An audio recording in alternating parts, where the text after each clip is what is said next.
ma au nanga ese le malo. O whai loi se pepo wha amtalanga mai le official wha laptongo a tina e malo au fatasi, le UNDP APR.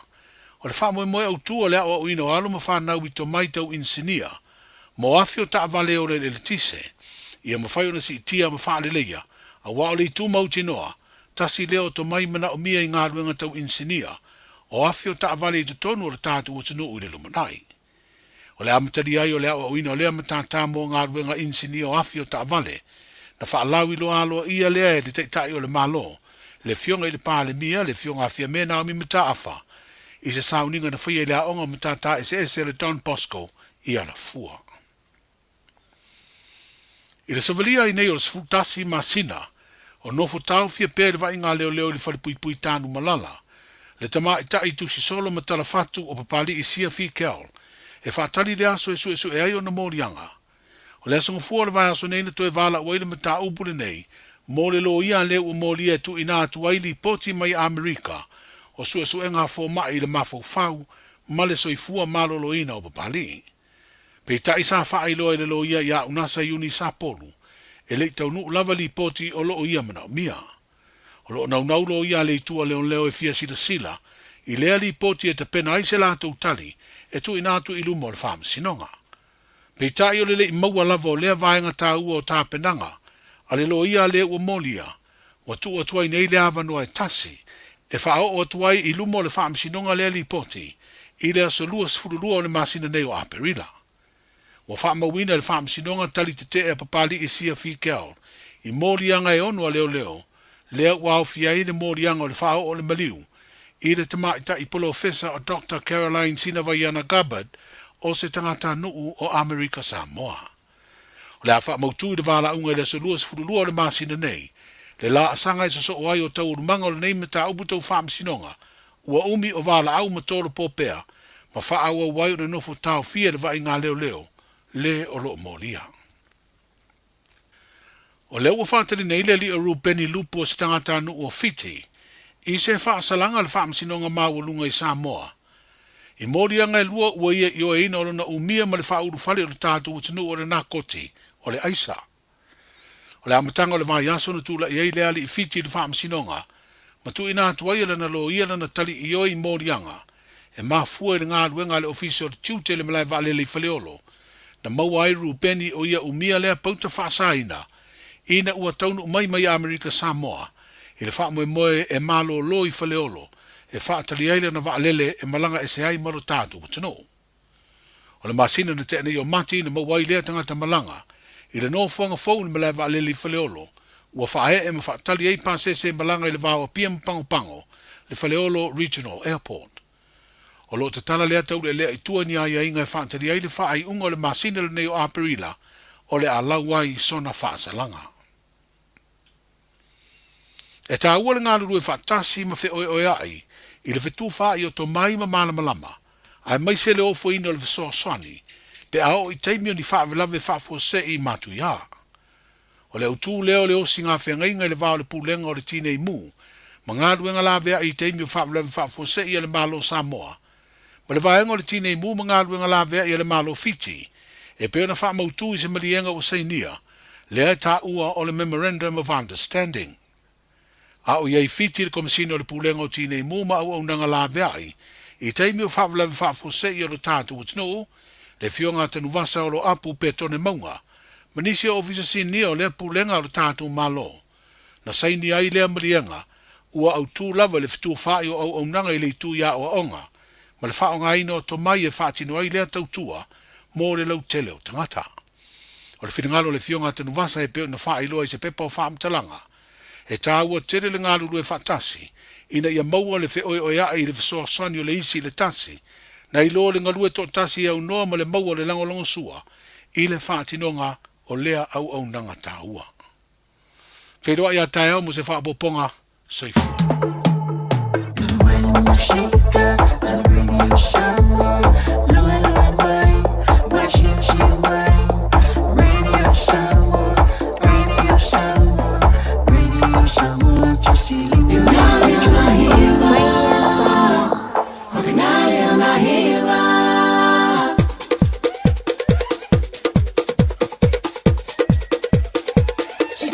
vainga vena. Tuki totoki te mamita, tona hoa tele tuki totoki na hiva taua. Ea au te whaawhero ima whaatalofa i le whaafonga le tātua te ruu i le nei fwoi vanga o le fiafi malo le soifua manuia.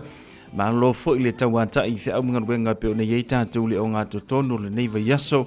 I ia le lofa milanga le leo le tua o te ina mailo tu soifua le ngata fo i lolo matawola. Mo le whaawawino a tātou whia aua meisio ngā ruenga. Ia pe o na ngā pātia ma le tātua te ruu i le nei fwoi vai aso. Whaafonga le tātua te ruu le te whaasalawina.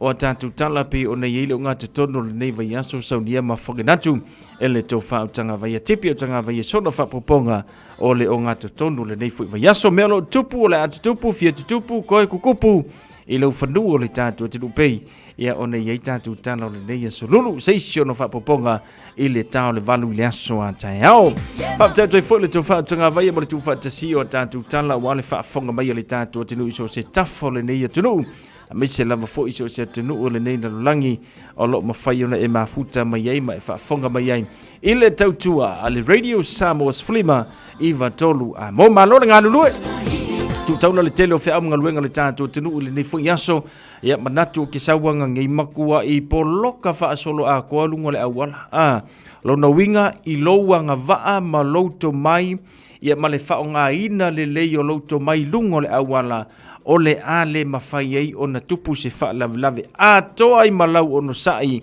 ma lau wha utauta o le a tau ma mawai o e matulanga tau wha lawe ai a wha apea o le a e le mawhai o na e o no sa ia lungo le a wala i oe o le a e tau sisi lava o i lau sao le mo whea kia ki o no tupu se wha lawe i le nei a fiafi ia ala tilo lunga le awala faisi poloka faisi pisi lona winga e tau atu ia te oe o le tangata le nai o luma o le nai o autafa o le nai o tua tutusa le lei o tau fato a tau mana wa uma lava i le nā taimi o tau o fatase lunga le awala vanga nā se tangata o ngai pekolo so le nanga o le mea ngei e kangaka e whea i le awala maanga vanga ruenga e o i whea ua a inga e o e whaiwhaka wa ainga, e o whaiwhaka wa le whanau mo le a o ngatai au, e iai whaikanga ka e peko ange i o sisu e mea o ngā sore lunga le awala, ia ai awane e a whaina i le nā vaenga. Pau o le mea, ia e tau sisi, ia i lau saunga le mu, ia mawa ai le saunga le mu o lesi tangata le nai o autafa, ma le saunga le mu o e maru a inga nei tu tono le taavale, ole mea sili le nao na taua, ona ave i lau wha mo le nei fuwanga la fiafi. Ia, manatu lewa tātou tala me wha solo le tātou por kalame. Ia, si kako ak mo ili kako kalaluka, pola si kalaluka mo kako li ni aso mo le aso atai au wha ngā solo atuai. Ia i le whai ungo le nei vai aso a, ona wha ngā solo fuwele nei tātou wei vanga beise. Ia, nei tātou musika mo le manavanga luenga, o le o ngā tonu o le nei fuwa vai aso. Ina was fuma le tasi minute wa tele tu la fitu. Fatalo utala nei o le tau mo le so mo le aso atai au mo au kilani nei. Wingo le tau mo le so e au o le nei aso e iai nei timu to ulu mai ono mamafa mai timunga i le awa uli. E angi mai savili mai matu fasolo ina angi mali e mai sifo i le nei aso. Vevela fa mawina mo le so e luas fulua tikeri ma le malulu e se fulu fa tikeri. O le angoto i fo le lai le afiafiana nei i le ono minute te ai le tu lai ono. Mo le aso atai au o le ale lei mai wingo le tau se i vanga na ai na iau e ufitia le langi i le tai au. E angi mai savili mai sifo fasolo ina angi mai saute. Vevela fa mawina mo le aso atai au e luas fulu tikeri ma le malulu e se fulu tasi tikeri. O le au soa e le lai le toi luas fulu minute i le tu lai fitu ma o le angoto i fo i le fa minute te ai le tu lai ono i le afiafia tai au. Lau tala nau le tau mo le so ma le aso atai au. Tala nau tau mo tātou le sofa pena fo le aso atai au ma le tautua Radio Samoa se furulima i Vatolu a mofa ngā solo i eia fufuanga o le o ngā totonu o le nei fo i vai aso.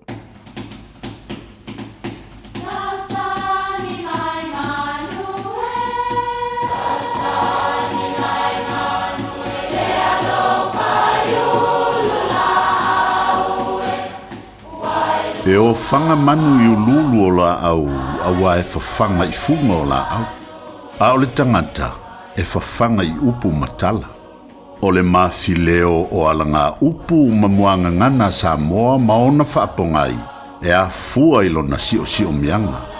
O lona lea sao i le whaatufunganga o le iloa whaale aso, mai le tautua se ia o ina pule. O alanga upu mamuangangana, ua lanto mamanuina le tō whamanino a Samoa, mana tua fo'i, e tāo fitau muli le atunu. Tautua nā awane i sala le ia. O le upu lea, o le upu o le tautai i tangata o lo whangongota i le upenga. O le sala o le ia, o le sosola ese o ia, mai le upenga. Ona ua whaale tonu le taiao. Pe sala fo'i muli lau. Manatua o ia, o lo o ula vavale. Masuru solo, ona o le fia sao ese mai le upenga. O nei upu, e fau ai tangata ia tautua nā awa lavane i ai se mea e whaale tonu, ma tau valea ai le māntau mai aisi. O le a sao niuni le tantou nuu e si antu i fafo, awa le whaalanga mai ai le tai. O le whautuanga i ante utou le malosi o le tantou nuu, tautua nā le ia ina ne sala o na maulea. E le sili antuani mea, nai lo le tau le leia. Ia manuia lau whasau. Radio Samoa. Taslima iwa tomu. Ama.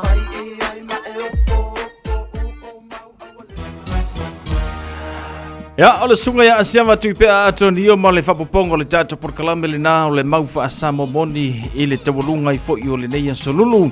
Ia se ia ulia fo ilia soa tae ola mwhaina tue whafonga i le tato tenu i le tato por kalame le vale nā. Ia pe ona saunia ma fonga natu le sunga ya asiama tuipe a atonio.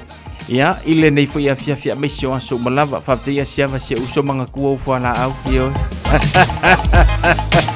Musika sufi floi mo le manava ngal wenga o le nei fo i vanga o le fiafi.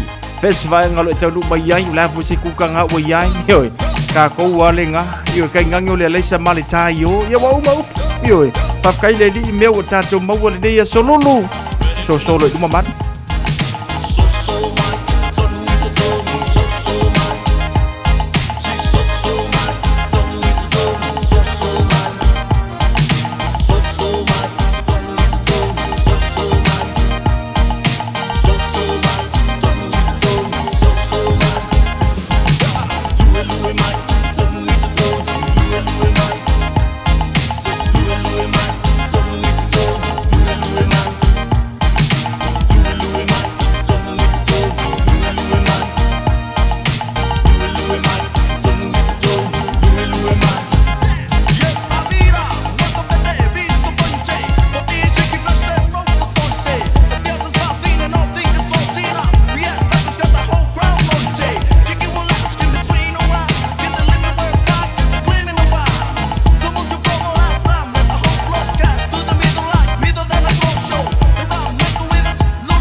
Ola si foga matango file na la fepese le va tofu Samoa sunga ya Sefo Daman mala ufaili ya pe ona fa fonga mai nei tato musika so fifilo yo le dei fu vanga ole afi Au kilani, pa mole fa unga te tau le suawai. Ua fai ti munga nei lole masani ai I masina o tea. Ua malasi tele le alu le vai le tato a ai. Fa mole fe sosoni mai e ala I le fai tia o lo fa unga ina le vai I fafo ma le fale ta ele. Fa mole fe sosoni mai e ala I le fai tia o lo fa unga ina le vai I fafo ma le fale ta ele. O ne ngai o inga e lua o le a maua ai se ngatele. Pa vitai mo lo lango mai. Morisi fa mtalanga tanga yane I le watercare.co.nz. O le Casa Beds and Appliances, o le tali o manaonga, I o loe whaatotonga I lo mauta, ini tau le lei, toe anangata, e mawai moenga ngao si tutono New Zealand, wha a pese tino fōa o le potumalo lo, lau ai manafoa, TV, la au pese,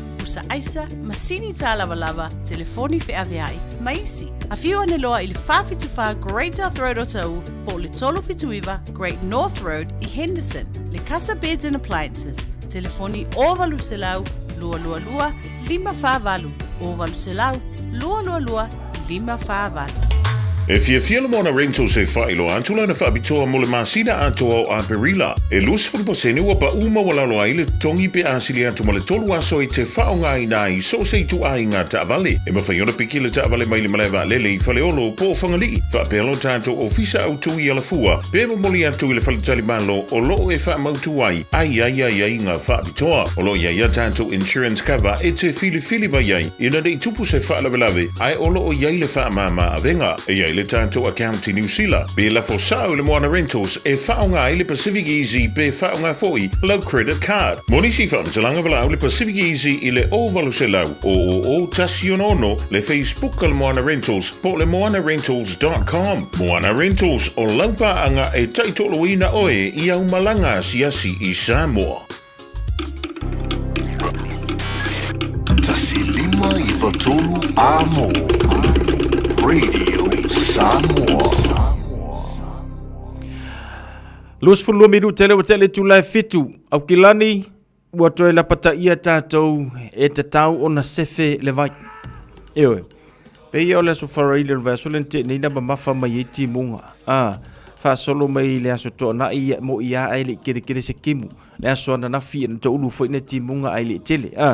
Ia le lau toe sau le la patainga mo tātou ina ia whaitete tātou ia te tau na sefe le vai le ngata I tutonu o lo mota ia a fafo mai o lo mota lono winga la vea ia fuinga o lau ko ngā la au o fufuluina o lau ta vale ia manisi vaenga whapenao na mana mia ia tātou le vai ia ai fuwa kau wongi ka ngua vai si vaenga le fuwa koe koe le pakai me o tātou I au kilani ina ia sefe le wota mo tātou le nei tau makasyon bea ma ko fa ka ko kau marurua ke renga kikimu ia le utana fa ngwa foi al saula pata inga mo tātou ma le tātou paku le kau maruru ia ole akimu kau le makea ole aku kumu mai fa ka ngwa vai si vaenga le lus fu tonu midu te wa tele tula fitu fa talo fatu le tātou fa fonga amelia fa mwana queen sa velio ilungo le tātou YouTube channel le ngata for the Alpha Johnson malo fa tai fa simai fa taro fa foi ia Alpha Johnson malvanga tina ngawang malo se fu manuia Nicola ulu fa filo yantu le ia fiafi malo lava nga lulu fa tai amosa ia alo fa tu mo to lava fa tai fa simai ile tanto por kalame ia ale tu radio Samos Fliba Iva Tolu amo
Ole si fonga matango fio le kalisi mawalunga vai maunga college. Pe ona ile tanto pesele nai le nei fwang la fio tamai ta watu pe ia le fatunga le faula. Ya le sunga ya sofara aveau. Ya rest in peace sofara. Ya le ngata fu le au fai pesele ma tu lua ina vai temi. Le la ua toe langi mai ele ma toe kava mai ele a onga mawalunga le kolisia vai maunga. Ya le ia ina teunga pe ona ile nei vai temi mai le tele o a onga po kolisia le tanto o tasi le ati nae ua matautia le sau iluma ia o le si fonga le leima le si fonga matango fia o le tele o tanto kolisia o a onga i Samoa pe ila ona ia le tanto kolisia le nei vai maunga e kaunga fo ia ka mo fainga vai maunga Ya male tata proclame musika male manava ngalwenga le nei foi vanga le fiafi. Ya male tautua le radio Samoa se furulima iva tolu a mo Lewis fulvalu minute o te le fitu a fal fitu al fabu yanga le so fana mo le so soifua.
Si fonga mantongo fio le na nonu malo malvaenga pi oni ili tanto por kalame le nei fiafi. Fa talo fatu tina nga wang fa tele fa tasimai fa mo sa manuia fa mngalwengo le nei yaso. Amelia Mikaele le ngata fo ile fa talo fatu ya tuinga peto. Ya le mafuta mai manrewa. Tau so ya Nathan Levy lunga le tanto YouTube channel. Mafuta mai sini ya usitalia. Le ngata fo le fa talo fa mafafi lo ya so alo au fai.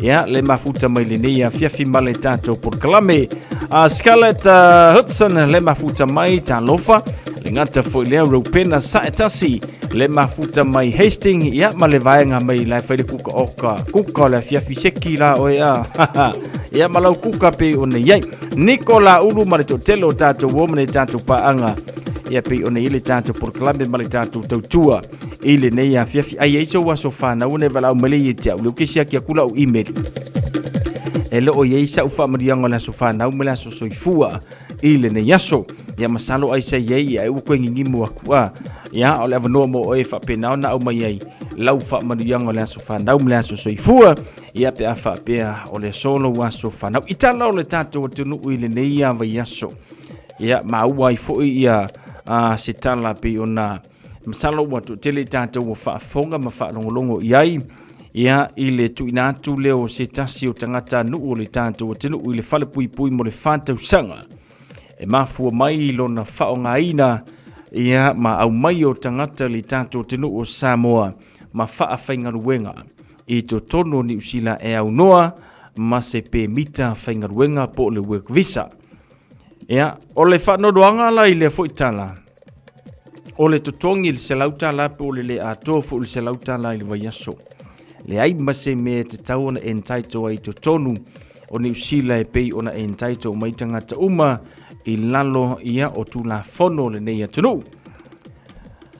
A utilutilo atu la mo uto e mafaufau le keisi lea. Masalo le tangata lea pito ilata mai o na tu la ilumo al whamesinonga ma moli ai le fata usanga. Masalo fo yo le tangata le asa fa rongo ma fa fonga ile tele o nisio ila tu sa faya lava le ngal wengol immigration ya ma faya la to ia fale fo ie faya no fo mau pe fai pe no fo mau sa te tau ona o ina mai le tangata mai ya ila to sa mo lia mo mua i le lava soli tu la fono wal me monia ye to telo ila to tangata nu o Samoa sa ngalo lua foi ma au na ilea foi ngaruenga o le fai o pepa no fo mau manga ia ai umangi ai kuku fal fam singo ma mori ai tu la fono ma fa fale pui ai i se si lai tu le leo na ia foi tamali o le tunu to o tele ila to sa fa manu ia nai ile maua yo la tu no fo mau maua ia la tu sikisengi ko ai ia nisi awala sa fa ngaida ai o le fa murianga lena pe afa pe na te fa fonga mai sa man wi ai lo no fo mau au nanga ane yalo manita mali yo le tatu watinu to tele la tu tiloina o mai fo lava o fal pui alo winga la lautala o le tangata le na mo le vai aso le nei ma fa sala ile fal pui le fata usanga sa tatau o na o wina se le sona nga mai ya ila to sa faya mo mua le ngaluenga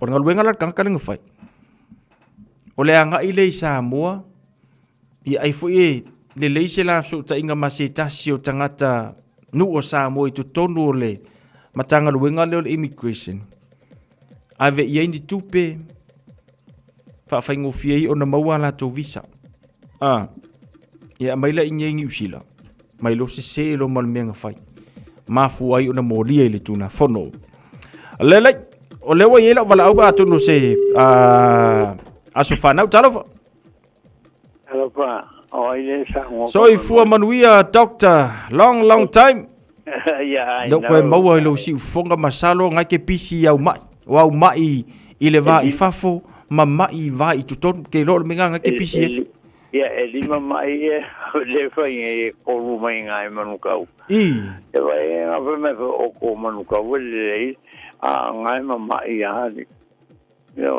ya o apo o le fi mo ko le sunga le fa pe ia ka vai o le ngol fa sala la un lenga sau le fa pe fai le me ole pa ki I river say road la so sa o ke le o ma o fiu bi ya ko pe me la fa de fon o ke le o ma e pe fa ma ngia le kala Masalo iai doctor le leilo tu vala au matsunga ya tawai tai au. Ona mauaila ia leo sesi fa mani nonga va nga na. Alo fa tu mo e fa te vala mai doctor ta tu tala no se tembo la tamai. O ele sa mo. Ame ko kusa ko leo.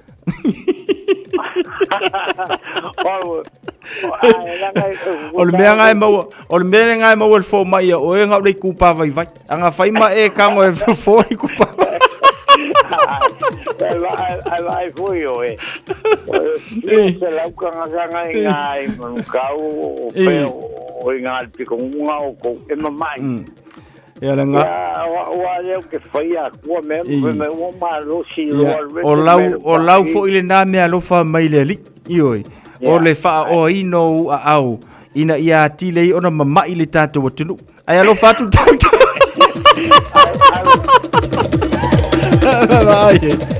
Maka ukia nga Dr. Sul.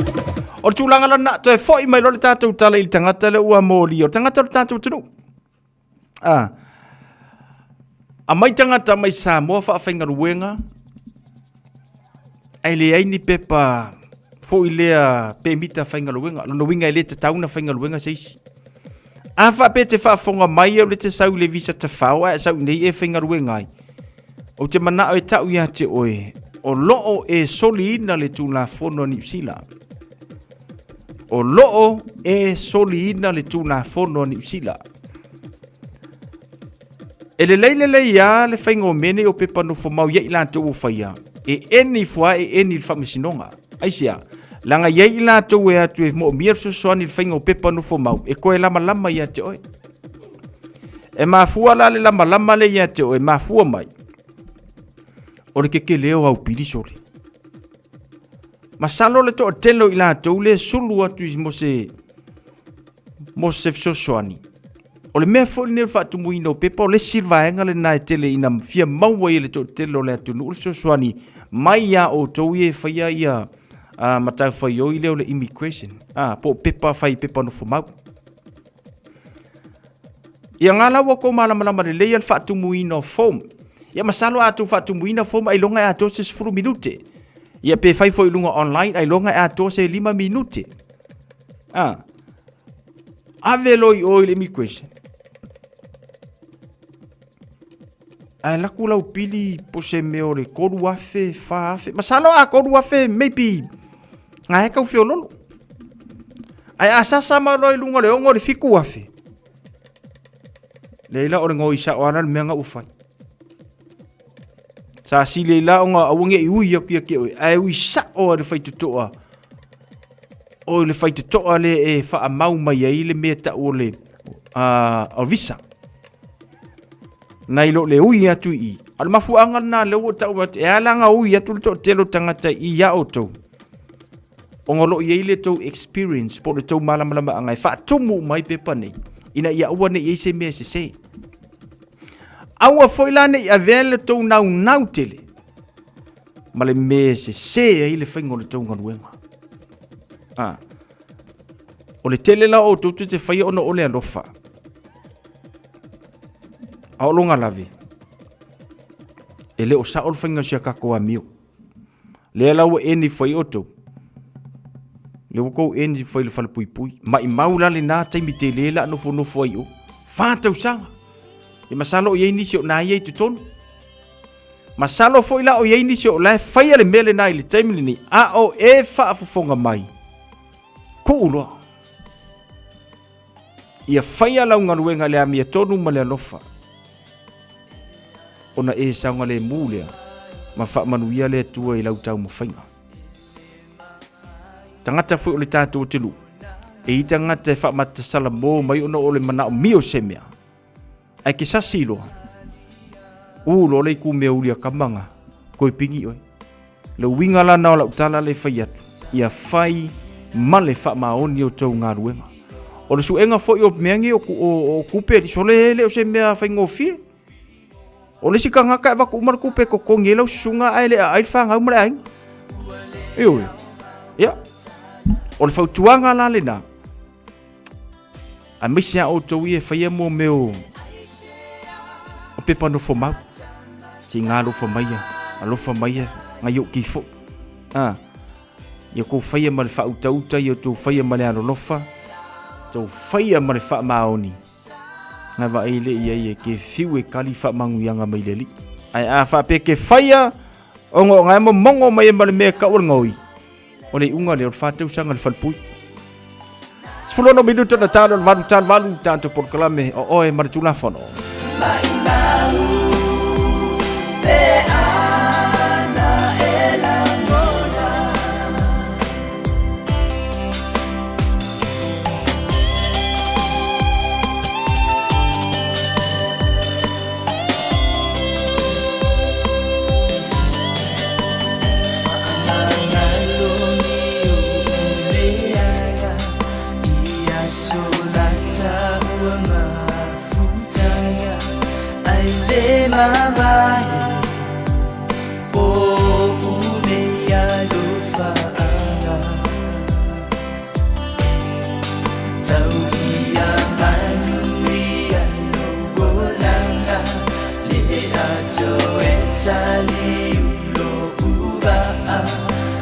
Wi-Fi aso le tua io nata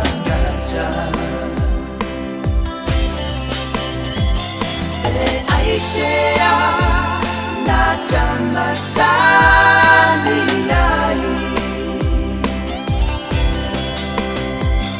e aisha ma o me sa e au mai Silia ile oti nailo oleona mai mau pe ana ela mona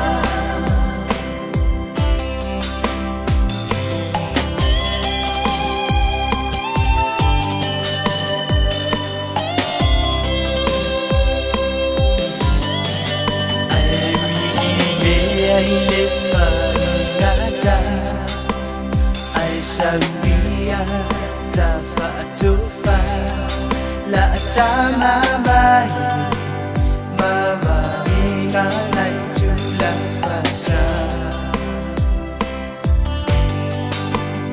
o manune o manuna ia mutia o wala e uina e cambio le angaya ita e aisha nata masani ai e aisha ma o me sa e au mai Silia ile oti nailo oleona mai mau pe ana ela mona e aisha nata masani ai Aisha ma o me sa e au mai Silia ile oti nailo oleona mai mau pe ana ela mona Aisha nata masani ai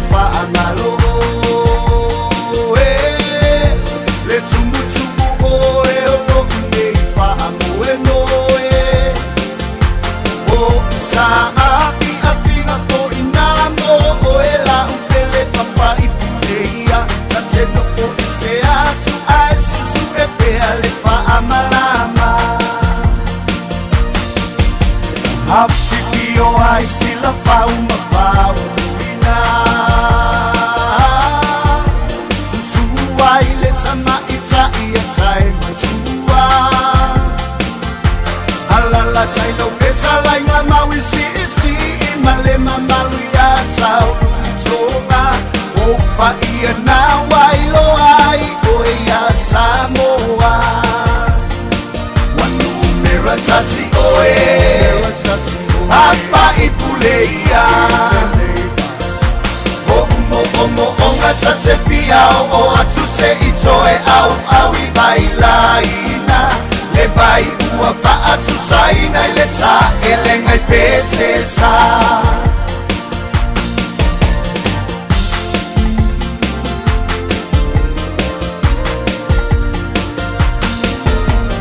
Papa ua tu sia oi talo Samoa Fau moina liunga o lau minisita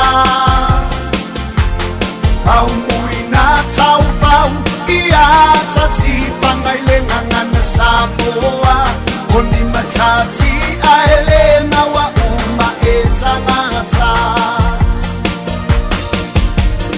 E asomu e malo falelea Na si ipa atu mai lunga o le maunga Si o unu e o te mimita I o tala anga ia Samoa Ua ilonga o e ilo tu mai matila tila Wanu mera tasi oe Apa ipule ia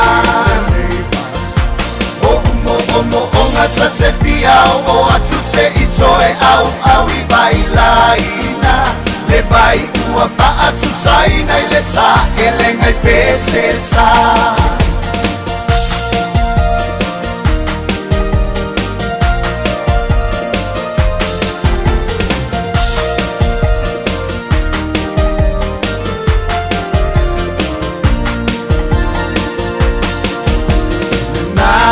Lava o le loto I lo tapa asino mana Le malu o bailo a le ingoa o le toa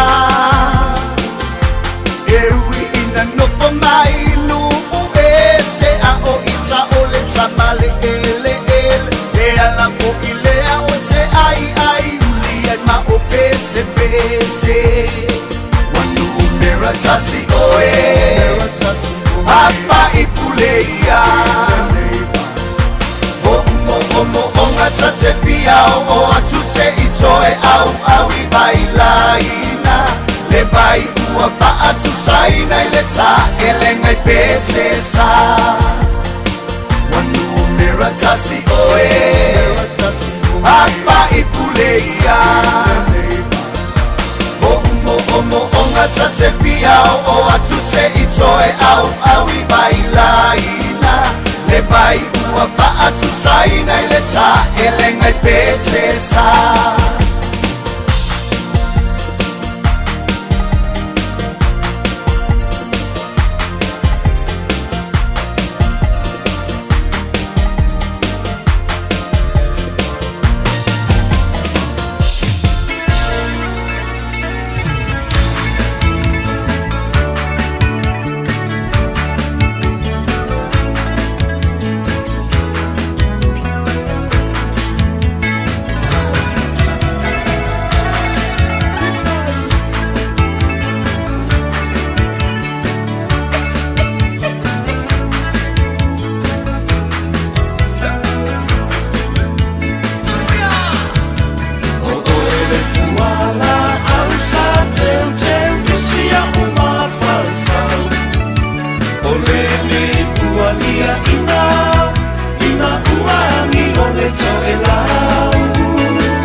Tala noa safa amore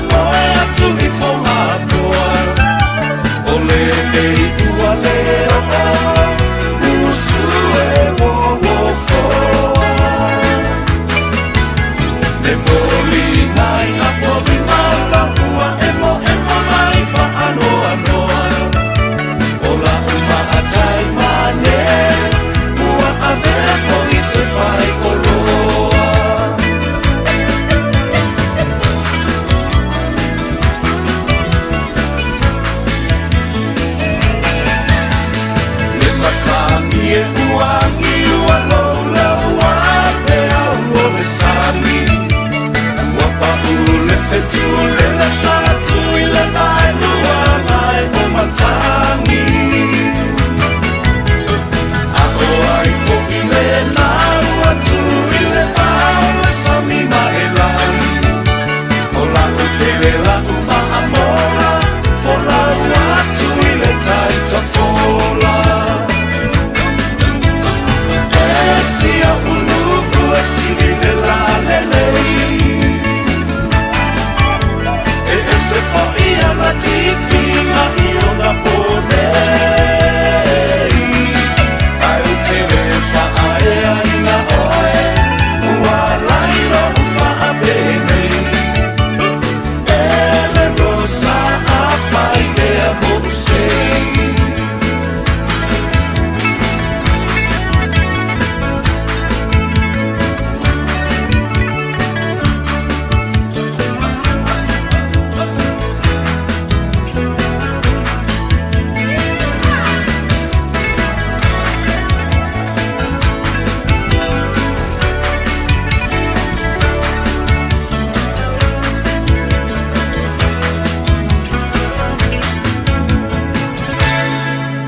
Nai whawhiwhianga su whiwhloi mō tātou I le nei whuwanga o le whiawhi ea ma le tautua le Radio Samoa se whululima I watolu a mō.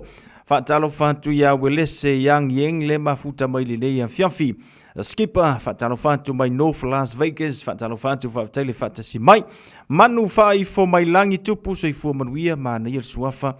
Ia alo whantu whaatele whaatasi mai le nei fo ia whiawhi le nganta fo le MBN. Whaatalo whantu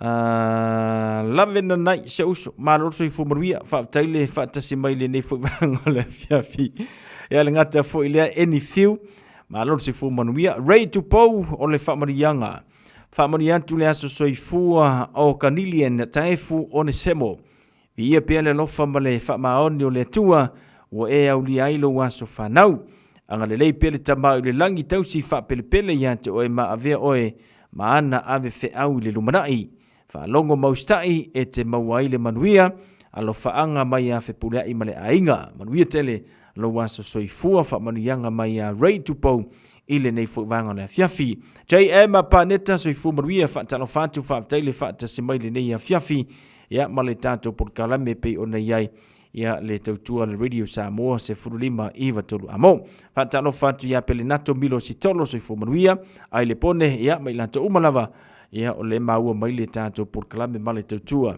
Ale Radio Samoa sflima I watolu amo ili nei fo I vanga na fiafi.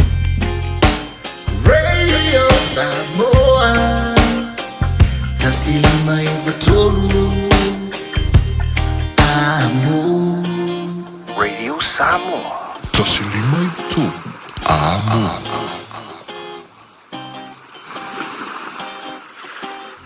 Afia maua sosa Omega ka Ianga loi moa Omega ka Sabale tau mofie Omega ka Fili mai loile Omega ka Omega Cars, lua selau Cavendish Drive I Manukau po le telefoni o iwa lua vitfitu lima valu tasi lua Susu mai Manukau ne Omega ka Umalole keisile Omega ka O le R-Dash Travel, o le company numera tasi le taungo fio pasese mo fe malanga inga I Samoa fa pele malanga bai I Samoa I New Zealand ei. A fea de loa I le ofisa o le R-Dash Travel, tasi valu lima Great South Road I Manurua. Pe vili mai I le telefoni tolu iwa lua o fa o o. Tolu iwa lua o fa o o mo le R-Dash Travel.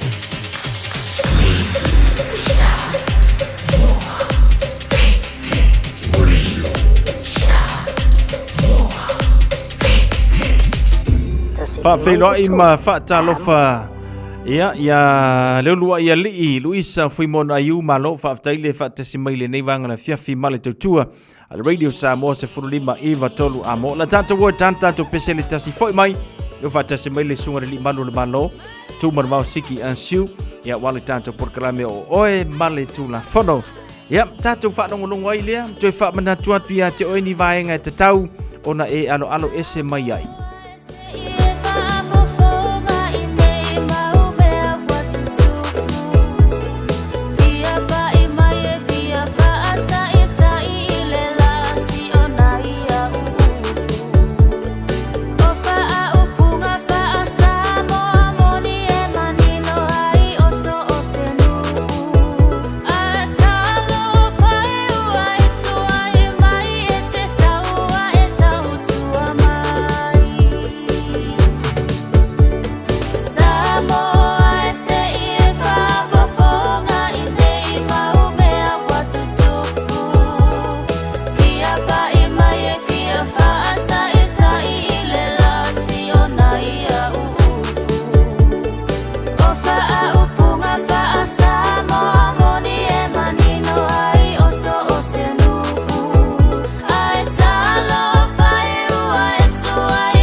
Si fonga matango fiena o tamaitai a tau mate manisi na whatunga pe o na whaafonga mai ele tātua tenu ule nei vaenga le fiafi. Ina ua tolu minute ua te alitu le valu.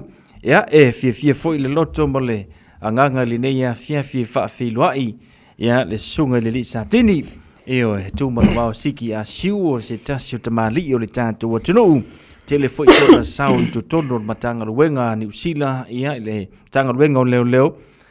Ia matulanga lava fo i le tausinga o le file mu le ngata fo i leo le saunga le mu so swani mo le tātua tinu ina ia aua ni solia le tū la fono pe te tū vai lua i le tū la fono ia manisi lava vaenga pe ona iai ia le tautua ma le au onanga ia le sunga i le li isatini pe ona i le tātua por kalame whaafelo i atu ma whaatalo whātu lau sunga le li isatini ma lo le soifo manuia u whaisi a vai seu ngai le i maua si tā whilo inga ia ona manatu fai o lo pisi i ngā ruenga ia a o le tūlanga fo i le nasa iei fo i ia a sia uso le nei fo i vanga le fiafi ia ua ke loe sau lo le mene ul whaalavelave le titai ia ona alo i isi i te taua ona iai pulpulu lima whaatasi ia ona ma i fo i leo se avenga pi ona iai ia le tātou atunu ule nei a fiafi ai ma no le soi fo maruia tu man va lo ke vai kwa so le makua le lo pole ma fo leo le every day pole ever ready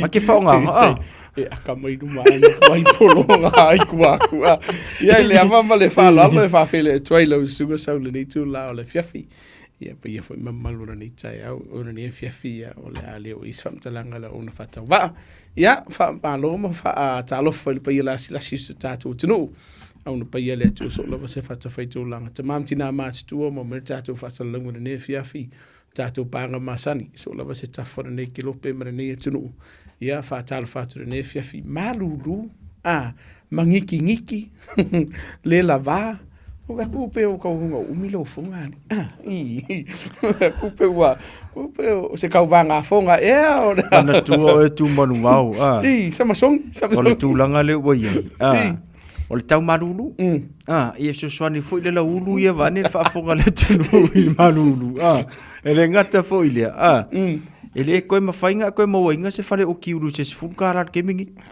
ai mawur pa uya londo ni mas sifukara mawainga bange o pele o ka o no se uma tango se une va kwa fa fonga ngala tunu o lu fa pi lo fa pi lo sa ona kalanga mo ko i muso ka va e ko se uso pe ka mau le menga pe ka lo fa pi se uso me le boy fa pi sala o mo polan me mo ye e ma lo li de folang ma lo fo ile ta wata ia fa te le tua e mo i ai so wa i no lo langani pe ngai ka wo ke mo so ngai fa la vela IT fo ia ai fa te le tu lo mo pe le malos o nei le tu son me ni ka Kikia kuwa kuma ya kupa ko ya nok fa pe me ia ele leila wa kupa o vo le e mafaianga si so ala kupa o ala kam fai pa lokai fa ku skor loka la kupa o ala kam i fa vo e ku yapa kama vo i fai pu lo vo lo ngowinga e makware mingo ia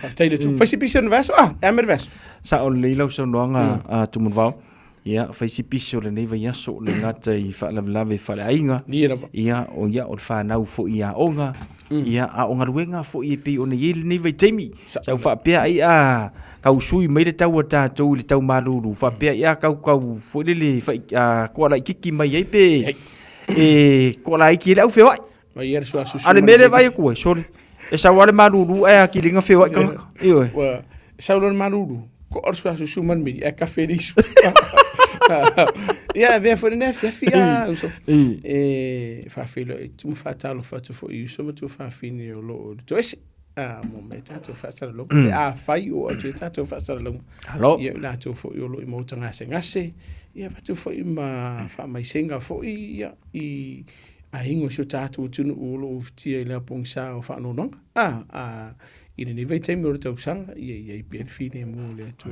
pa ia mo lo toma awai o le upomonia e sui ar tausanga ia e nimfeona sui ia fufuanga fai mfala mala pia ona tupu ma lova ia fo ia to telefo ionisi o tatu tunu e ngata fo ia inga o wo ia o ainga fo io tatu wo mai masan ia o lo ftie pela pungsa mlanga malioti ia fa mai sema ma batu foi mo nga lo formo auto ia e per fini mo le tu ia tu moto vai ole asona le la ia le sa fa longo sa fai tu sauninga ia ole tamama tua ia vai pua ia pe le tu pose lilo le fa fonga le tatu tunu se tamali i o ai ngana ia se tamali i fo i o ai le ile fo ile tu mo le anga fa Samoa ia ai tulanga foi pione ia fa so i lungo le tato le tione masalo por se meo le se fulu te usanga talu ai na o fa longo ai le leo vai puama le suafo vai pu ai lungo le tato le tio se io o lava foi na ua fa mana vai le tua ia ananga ruenga fa mai se tua ile ainga mesel fa nau ia male ainga pe ona fafonga mai le nei afia fila wa mapul tama chaole wal be moni lava ia tuman va le isi o tatou e fa pena ona la ngona ina ia tinga sa fia ngai male tama ia e o foi la inicio le tatou tinu fa ilangi fo la ngole nei va yaso po le lava yaso ila ua le atala fa fetai le tua ua malolo dira ma le umi so i fu ai pe o le tangata le mai o le umi fo le nai tinga ina iluna tino o le kui o le kipi wane fa fonga le tunu ia o filo ya wale fa pe a kipi mako e kipi mako sui wane fa fonga e o mane ngaluenga fo mai ua makua vai vai al tangata ia faftai o e ta ul vai ngalia o se ta ul vai ngalia ona iai le nga lo fo tato yo tato ainga fo yo lo mo winga sengasi ka ko ke mafu ka ai tatou te lo ilo atu le tinga o lo ia ila tau ma tau vinga malma fa mi se foi la inga e le tua ila inga o tamaya vai poa o ko inga e se foi falo lo le to ina ia te wai te le no ma futa ma to ina i nisi foi o nga luenga mtanga luenga le ma le Pacific Waters o ia Samoa tia al ko inga foi fare che si malo ele pala ai vai puai si ia vai pua ia ai wa i nu fu le a pa usito tu sto de fu wa malo lo tu sia tama tu po tu fu le tu ia war ko inga e o le ngana pe nei tau ia fa mi se fu sa fia fa ta sia tu pita ia ni o le o ta si fu fu nga i mtanga lu nga fu i ma tu so ningo tama ia vai pua ia ai i file mo le tu sa o le lei ai mo i ka ko le lo so i fu pia e ka lo ka o ku pe ko fa ka ele fa pe ke ola e ola foi le una vale ile e ke ola e ia kai me mau ai o tu mon va mau pe ke fa makasala mo mai pe ke au mai se lima kala ke ni ma so lima kala ai foi ile lima kala mai e la lima kala ai vai e dai ki kwa ia o le o ta wol vai ngale on na fa ia si tele o fa fita o lo tu pul te mini nei tele so ringa tu la fono ese o lo tu pul te mini le tu e tonu lava ia o ni sila nei a te tilo fo i penga te whailangi e tunu i mamao i whafolo o tupo i nisi o whawhita auti. Ma e wefo ni tula mo e tu e whawhitai i le lolo tātou tunu o lo walau mai. Mai lava i e tunu mamao lo walau mai tātou tunu e o fo i le lo i pitonu mamotu atu i lalo atu au kilani nei. Whawhitai walau mai. Pe amana mia le fsosani. Weman tua Samuel whawhionga le tunu.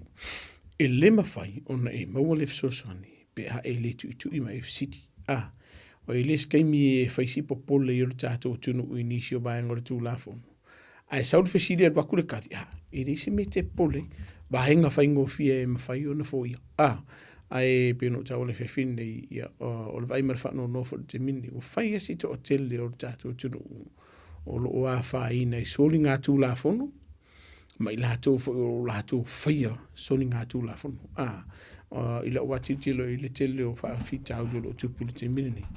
O isi whaafika au. E le tutupu so. ai kupua i vaenga pito sini o nonga maurunga. O le minga la whamtalanga voi le pe yu si whaaro lawe kupungai kupukaya o isi ka i vava. Pe tai masina, tai lua masina. Ia a whaaro lawe o mauri soifua.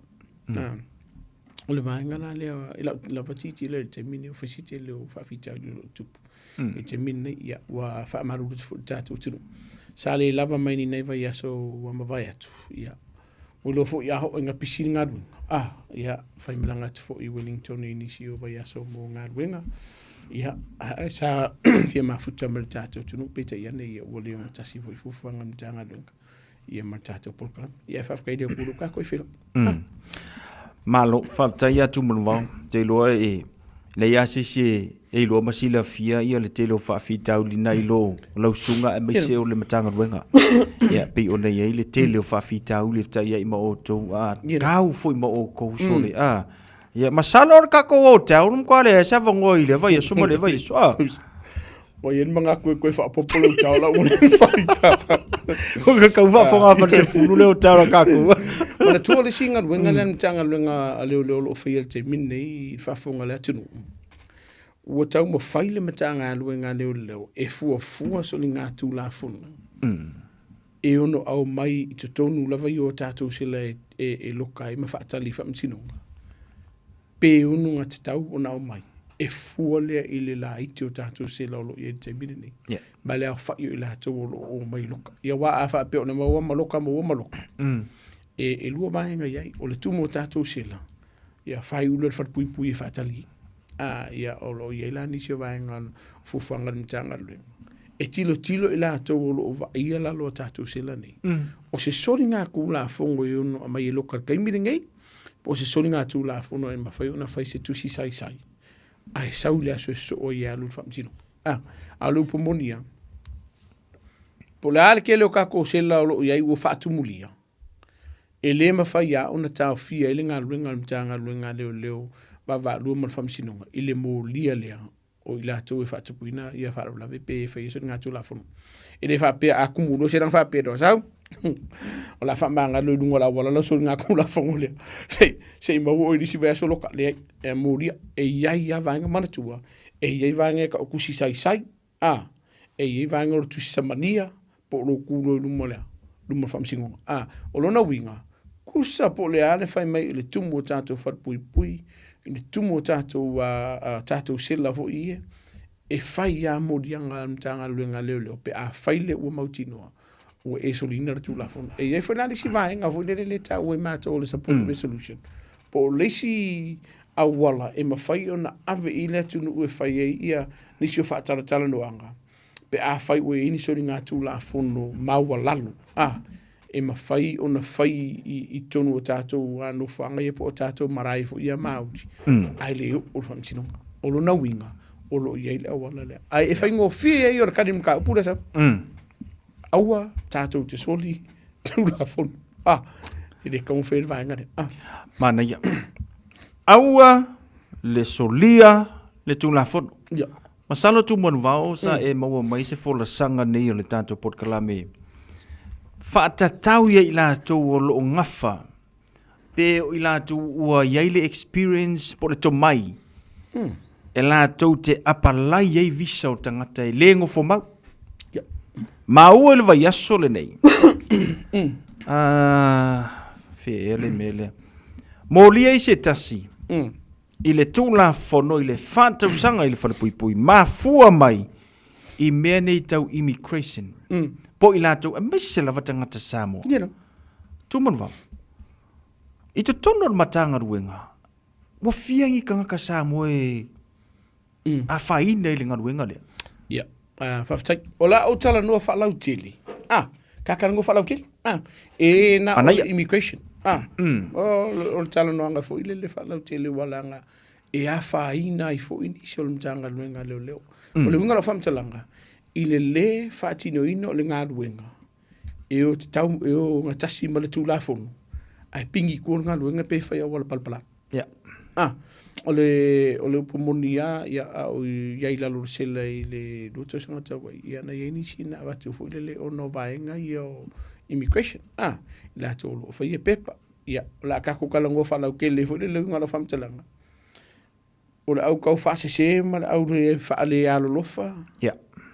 Ma le au ia upo fa fingo fi tu lo fa fonga la tu. Ma le kau fa valia. O ila to ia. O lo le lei ona faia le tatu tunu. Faile au nanga sa ta una fa tino ina. O lo wingo le fam talanga. Ma ia mkanga luenga leo leo. I le lei ona faia nga luenga. I le sawa ina leo le atunu. Le leo na fa tino ina i lalo le tu la fono. Ai faia i lunga mana malama. Leo no la bleve tu la fono mori ai. Malanga le o toi po mala e fa fonga ma sisila le atunu. To sangan tembe atunu i lenga i leo leo inga mori ai. Ai sea?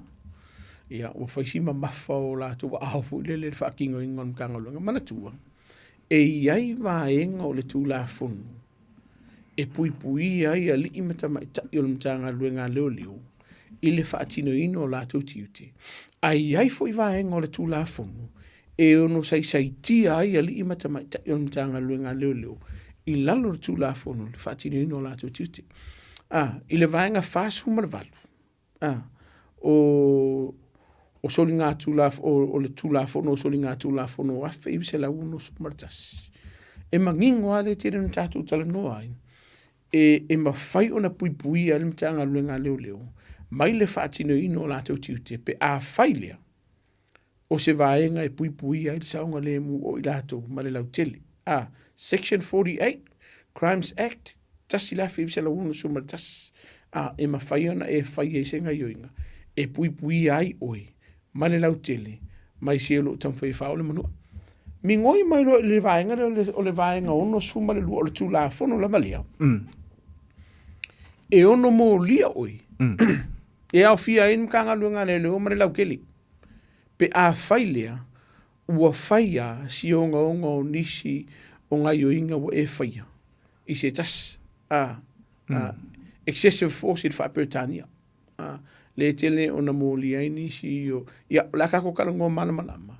Ona sa iai se ata lea sa ilungo la social media fo ile sa ke le ka vale leo ai ko sama ifa fonga iskamiti ai ku ia ngai si leo mana tua no o fa misino nga vaenga ia ai ona o le vaenga lea o le ono section 62 o le Crimes Act si von ona tas lea o lo ia le vaenga le pui ai le tunu mai inisio nga yoinga almatanga luenga leo nga tas martula fono e ka o mai i sa umar fa fonga la tunu.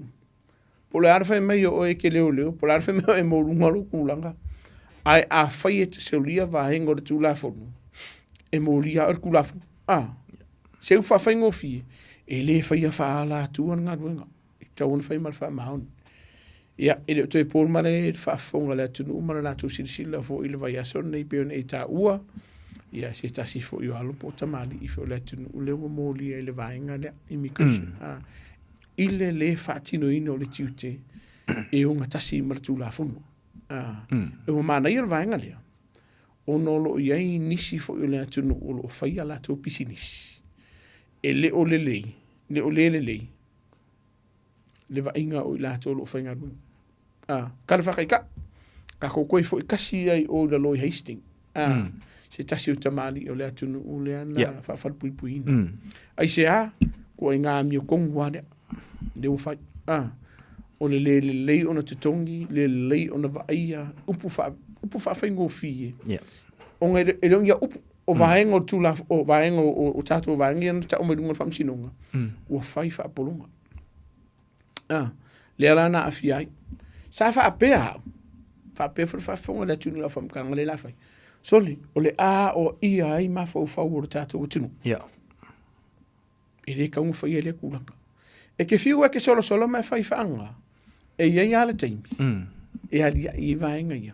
Pe a whai o whai o fiu lesi o le lawa polonga.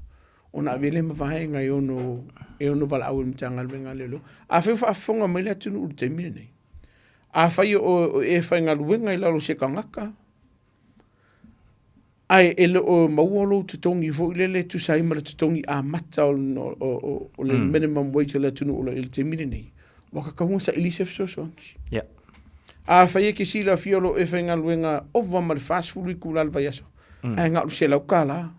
O te tauna sa ilisef sosons. Mo i la kou olo o whaia le vahenga lea. So le, wha mona moti. Kua i ku la whangu. Ta atia tu la whangu murian. Ai te tau na whai masi alofa. Ta ilo iei wau lawe whau e sau rola sunga le satin. Ta ilo iei le teimi le nei wae. Tātou ia wano fo mau. Te loa iei si nau malamlama anga i le tūla whono ni usila. A o e whaafonga mai o e whaafai ruenga ni tanga te le ino fo mau. Ta sile nā tūla whono wa e solina. E mangingo. Visitor visa. O le visa ka whau. E leo se working visa. E le mai visa ka whau an whainga ruenga. Le mwhai. O le vaenga leo lo tupulu te mire nei. A whai o lo sau. O e fo i lea na sau ke ka whau e so e whainga ruenga. O lau whau tuanga ia te oi. E ono a fia lo to e malanga mai. Pe a mau o kare whakai ka. Ke aru anu e ke whainga ruenga e lako e la via. E mau wai oi. Mo i la tolo o whaia mai a visa. Wha mone moli. Ka kou wholo le tū la whono. E o fo ilan tanga luenga leo lo sau. Mo usom tu whawhine o tanga luenga lo whawhonga marike miringi. A wal whaia wha ai ngā luenga. A wal whaia le wakuror kupe fo le lenga e karia lea mwhairo le ino ngā luenga lea. O le mafua anga lea sa mal whawhonga lea tunu. E iai vaenga o le tū la whono o tanga luenga leo lo la vaia. E le te tau ona talia i lea tunu useleni. Kara whakai ka. A wala koe whaisenga luenga i se ainga. Ai amai se selingi. O ke rea karia. E ere keimi. O te alua tu e wharinga luenga. Daha pe malum kumar koe. Suma e wharinga ngus ka koe biki. E karia. O lea vanoa lea. Ako ki karakala ngoa ai. Whapso ai. O a vaenga o mata upo vaenga o whanonga o mana o lea tunu unei foia. A o lea mai la leo kupe. Mire te un taria vaenga lea. O le mafuanga fo ile e wha maruru to ile tunu saanga le lei mai ma au mai selini. Le upo monia wha monomori. E le wha pius wha le ma fau fau kuro. Le anga i vaenga e pui pui e whi marisi vaenga. O la uia le tala e whailu tātou tunu. O le ko kongi au whainga luenga. O le ko kongi au whainga au tātou ngā luenga. So le liki o ai au le leisol. Aua, liki o fo i poronga e whainga luenga e kuriri o wakai. Foi na luinga o whamatalanga. O wa tātou te whaia ni vaenga i tu atu. E au ke kilo i le mata upule o tupu. E le fau ila o tiro tilo. E le fau ila o tiro tilo. Fo le leanga o tupu mua le tātou o tino. Me se lava vaenga i o visa ma vaenga i. A ki kilo fo ila i la tolo o mai o tātou i ngampa whainga luinga la ko pisingisi. Na i nisi ne tala noa mai e te ahu le o la ule tau ko ngā pisingisi. Ai a mai whainga luenga vai aso ako, ai ngā lusela kala. O lisi whainga luenga vai aso ako, ai lewa ili kupi. O tatauna sa ilisef sosani. Mai matanga luenga na malo, walu pumongia. Upu wha whainga ofia, wha lea lo whalengon mere whainga. Mere, o umaso e sa kongi kako supomoa. O umaso e sa kongi McDonald's mar KFC wa mon mori. O lo o iai, mana tua foi. Me se lava tunu ui o saina ma intia, tu lou whaafonga na tunu. Le sa nginga i lungo tātou upenga te whailangi. Tō tele la tō i ana na mōlia tu la whono, o nor whaafainga luenga i lātou, ai le whikau i makokongi. O le mafu anga lea wala i whaona apa mani i an tanga luenga li immigration mani malo e whaia mōrianga. Wa lātou i loa, so le ele whia. Ele whia re vaenga, o maso la sa kongi si spengi.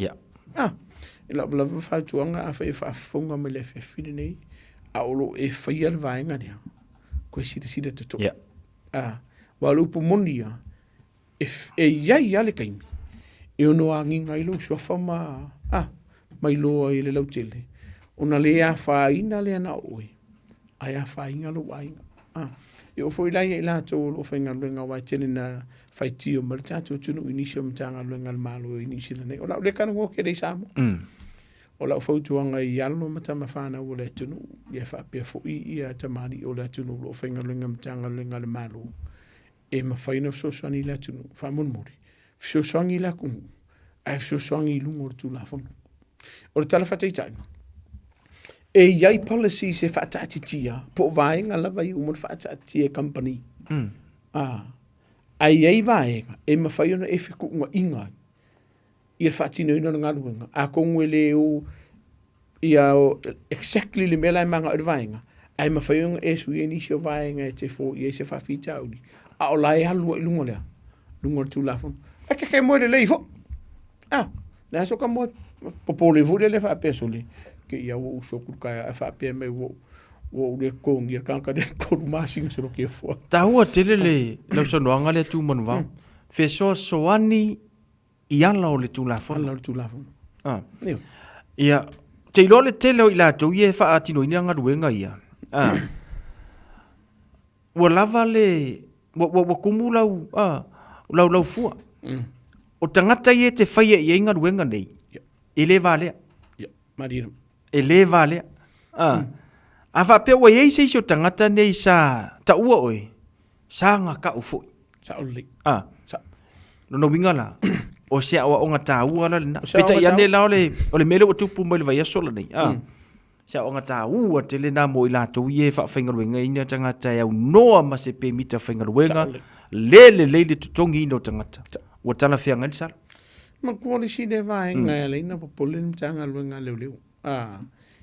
E ini si o tātou tunu no balau mai. Se i whamon mo le pe monga luenga o mako le fio ako fule le ka whau pe ako fo esu ingi bisa whainga luenga. Ke le i o vaenga i pui e ni tanga luenga leo. Ma le malo, mai sim kanga luenga le malo. I e whaambau tinoa le lei mua. O e ingo fo mau. O whaakanga o e whainga luenga i usila. O e siksenki. Tolu. O lo e anga wa amunga ruenga i. A uisi laka konga ruenga i kua kufo ilelele a mai pe ona e tā ua. O mea ka whao ia pe o mai fo i nisi o whaalawe lawe. A mai whawhainga ruenga. O lau fautuanga. Mo oi lawe ia mo lu saunga le mūrunga tu lafuna. E te tauna e whai te tere vaenga lea. O le sire vaenga le laka le wakao o kui ei. O lo o a fia ai ma a inga. O lo o iei nisi o whanau li liu. I le vaenga lea. I le whawhainga ruenga, peta i ane, ia o lo lako ka whia kāta ka maiki, po o nisi fo tangata mātua. O la ule tā ua sua fo i lātou ai, mori lau whawhtai nisi o usomatu o whawhine i le whai ngora tau sangalin te bētu nei. Na wala au mai ai ono nisi o uso fo i matu o whawhine o tātou turu sa lātou whainga ruenga whakas. Ai o aku e le inko kongi. Usai whainga ruenga. O laiko kongi le kampangi. Ai alu se lengi kongo le bank account ali skanga ko le aing. Ai sa usu se me ai i farfenga ruenga. O langa lo kupu sa kupu. Mai o te whaftai e lato o walena mo li ai al fangonga. O lato la pa ainga. O lo kupu mele. Ya, pengo ka ke musora. O ka fa se mar ka fa vale. Ma le lo fa. E vaenga le afa yo tupu le vaenga ya. Tātou tilo wha ke usiano i le tau na tupu le vai. Tātou tilo wha tangata le whitau le vai. Kaki kilo wha tūlafono, lokai lo moi. A wai le mawhai, o na alora tūlafono, pe a whailea, e wha maonia nisi o suna ngā tūlafono, ma nisi o amionga wale te tau ona e whatino.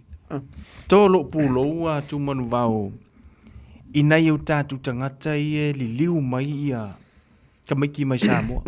Tōlo pūlo ma o whawhetai a te oto. Tāle. Ia, e le ke i au mai e tangata nei. Whanau mai Samoa. E alana au mai ma vi ese mai Samoa. Ina ia, sa ilo le upu fo ile lea ka maiki. Se isui se si generation ke ola ma isoi fua. Tāle. O le mea leo o tupu le teimi le nei whanau li liu tu manu vau. Nganga kau ngu mai a ingei, ma nga o lole anko ma le anti. Ia pole uso pole sister. E vaku i o. Ia. Ai fa fete ngata le nalu le tupe. Marira. Kar kongo mai tu manu vau. To telo i la tau na li liwina mai tangata. Wa ma lo ai anko ma anti ma cousin ma isi la tau. Ai nofo tangata na alu le la tau teimi. Alu le la tau tupe. Niro. E au mai tamitine mai Samoa ina ia sui se o langa. Ia. Kai ngange la hau e tangata nei ka matupe se tau wha masani. Saole. Wale mea mongi ai atu mon vau. E le mau i peta maitine ma tangata ia sani liu mai. Wale mea mongi ia, e le pe se meo le luas furus warkau sangkanga ka wafari ko arua, aru. Ala ua malama lama i leo langa wha ni usila. Wale mea le fai anko ma anti ma kasen ma, E te lo Mantua. E iei nisi o vaenga tōna mamala mal tātou tunu. E mese lava I tu wailuaiku. E luai tu o vaenga lo tupu te minei. A whai o leana li liu mai e mātua ni alo mani whanau e lalo I fosu mali watu tausanga. E le vaenga whaka o le guardianship a le atunu une nei. O oe wa aia ka mikia. O lona winga. Kari whakaika.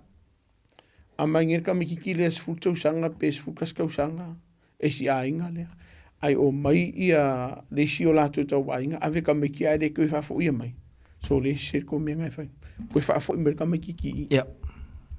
O lo ilalo I fosu mali watu tausanga. Ka o mai ai. O lea ilalo lea. Baba inga matu. A o leo mai leo o ko ave whanga oi. Tu lou whafo. O ngoi fo mea ngatu mon va. Ngoi. E mori o ko kula fonga. Whaftai fo I nisi o tamali I o lea tunu o lo o mātou ngā lue whaatasi mai le vaenga o ranga tamari kipo o matanga lue ngā whanau talavu mainga. O lo lato whaia o lo ngafa ma le vaenga lea. E lua ko inga ka mai kiri diu. La tala noa le whewhiri nei. Ma mātua. O mā kua lo au maia ka mai kingi. O lo o le leile vaenga. Le leile whaasina sino ino ta miti ne ma le tausinga. Ma mākua au mai ka miki. Wa ese tu ngā tala ma le mafua angana mai e ala ma whanau. Sa ilisi lumana I awa onga. Ai o mai ngi ese whainga whai. O lo kupur vanga na risam. Maenga momua. O nisi o mātua o lo au mai ala ma whanau. Penga ka ua kei mua sola. Tōro pulo, whamalo, whaafutailinga luenga. Ki nganga whanong kaka miki. Ai uska ienga iai ngai. Pelana e taua. A whaapeo le sorka miki ki lea sfumale un tausanga I leo mana malama I aengo lea tunu une nei. O lo ieilinga luenga nei mātua I kan whakai kai. O le sefe o le kupe. Ka ofi le ka me aenga whapena. Se ia māsangi lua. Ku ulo iei. Whaikari e ma vai vaenga ia. Ma o la tau vui nei. A uska ia. E le lei ala vaenga ngai ainga ia. Ainga lai o la ka le kala ngoinga. Wala ngai le se whaafika au iei. Au ainga o whaia le vaenga lea o le au mai o alo ma whanau. Ai a mai se furu lima kausanga ave whaafenga ruenga. I le vaenga lea po I la tau fu uilunga to suma lima tausanga po se furu fitu, se furu valu, se furu iwa. Le ave ia la tau to stupe ka ofi kus folau ma vaenga ia. O I leo lo iei nisi o soni ngā tū la fono lo walau mai le tunu. Walanga o tata ule fia fini nei. Ono te le o vaenga ia o lo o keisesi lo mātou vai e sa mātou vai. Anga mai e I mahokalango I ainga whaia mātou whatatanoanga. Ona abelo la I le mtanga luenga talabo ainga ma whanau. Whaia la tō fufuanga. O lo iei nisi o tamani I o tātou tunu. Sau se taimi o la iei se taimi au mai e lunga tātou porkalame tātou talatala noa mai lātou. O lo lava I lo lato to mai inisio whawhita au. O la ule tala no telefo inisio fontanga le na mātou whaatase toi Wellington e manamtanga lunga tala whanau talabu mainga. Inisio swinga o leo la a fotua I mai. I le liwina mino o whanau. Ese mai lai mākua. E lua fo iku ngā kamiki e lo liu mai. O le kamiki ki e sau, e usitai, sau ma whaalongo, sau mai e le whaanongo ti ngā mā la fo ila ke lo o le ai. Marka mai ki sau. Sau mai Samoa lo umanga ile plan mai Samoa. Ka ungu ingi usila, ngo fo mosinga masina, po se lua masinga o e sola lo la ile. E se le manga I o le mea lo whaia. Pau ale o la whautuanga. Mō mātua o lo au mai e tamaitine. Wha mole mole o la waso swangi mo oe. Po le hale kele o hause lengi wano. Po le hale tele o lo wolofa. Po le hale umi o e tausia. Ai I lalo le tū la fono a whemalanga I le immigration. E le mawhai na e tau fia a lato mea tō tino. Kus folau, pepa whangau, o mea ngai o malako. E ono a whaina I o le tū la fono. Pe a e tau fia vaengai. Po whea lava lai e le ti ngā lo fina ngā lo. O la ulava whautuanga. Alu pe lungo vaenga o le tū la fono. Se ave iei. Ma salo o tu manu wao ai o le vaenga lea le tele ina. Te se le to telo. Wan me moni ai e tu manu wao. tasi ale mafofo tangata na li liu mai tangata nei. O au na au mai oe. O au e pule lau tu se folau po fietianga i. O te man toine le tapo kalamenta tala no le vanga. O le tu se folau o le tangata na e li liu mai ai. E pule le kanga kau ngar ku se folau. O le document le po le petpalia. O le malo e o naina. O le ngolo lunga tu se folau le. O ia le o le tausi mea le malo. O le tausi ina tu se folau. O la ufu lava fautuanga inisi o mātua. Wa o telo tato tu. Le whame wo manga koe whaafo i Samoa. O la fautuanga sa ili se fisosoani mai se loia. Ai tele i whaia nisi o vaenga nei te ua mōdi e o tu la fono. Sa ili se fisosoani mai se loia. Pe iei nisi o vaenga i mawhaina toi whaia i vaenga i o li liuina mai no whanau. Au lisi lea vaenga o whaisi whaatupule i rate mine. Lau kala ngoala. I alo ma whanau. Lea o sosola ese. Kala ngō malama. A whai o iei ni sa wanga o tutupu tonu a inga nai to tenu no fuan. O kaunsa i sef sosanki. Tauna vili ni tanga luenga leo. Vaenga mō mua. A whai o sa waina o e whaaletinu. Fasi. Po angisi o vaenga. Ile ma fau o upu e kalafo ma upu whai ma upu wha mata. Tolu o nisi o winga mata ngā whaalunu ngā li i o loo whaia e leo ngā tasi ma le tū lafona. Waka kauanga isa ili sef sosani te mine. Mo o e ngā lo e whai o e whaafonga marika ko por kalami. Po e lo si o whaia longo ku iei. E lo kai o to e ngā mio le ki whaia winga mata ngā whaapia. O sa wanga i e le tali e tonu o le atunu unanei ma lalo le tū lafona. Mo whanau la o te tupu le vaenga lea. Mo se ava ngoe kia lunu kanga luenga leo loe ave lau whasia ma wa aise a inga e a lofa i atu oe leo no tupu le vaenga lea. Sa ili sef sosangiri ki mini. Mo i la tau o loo sola o ngā ua kula ua lupu la whangaina sa u lupu a whaingofi.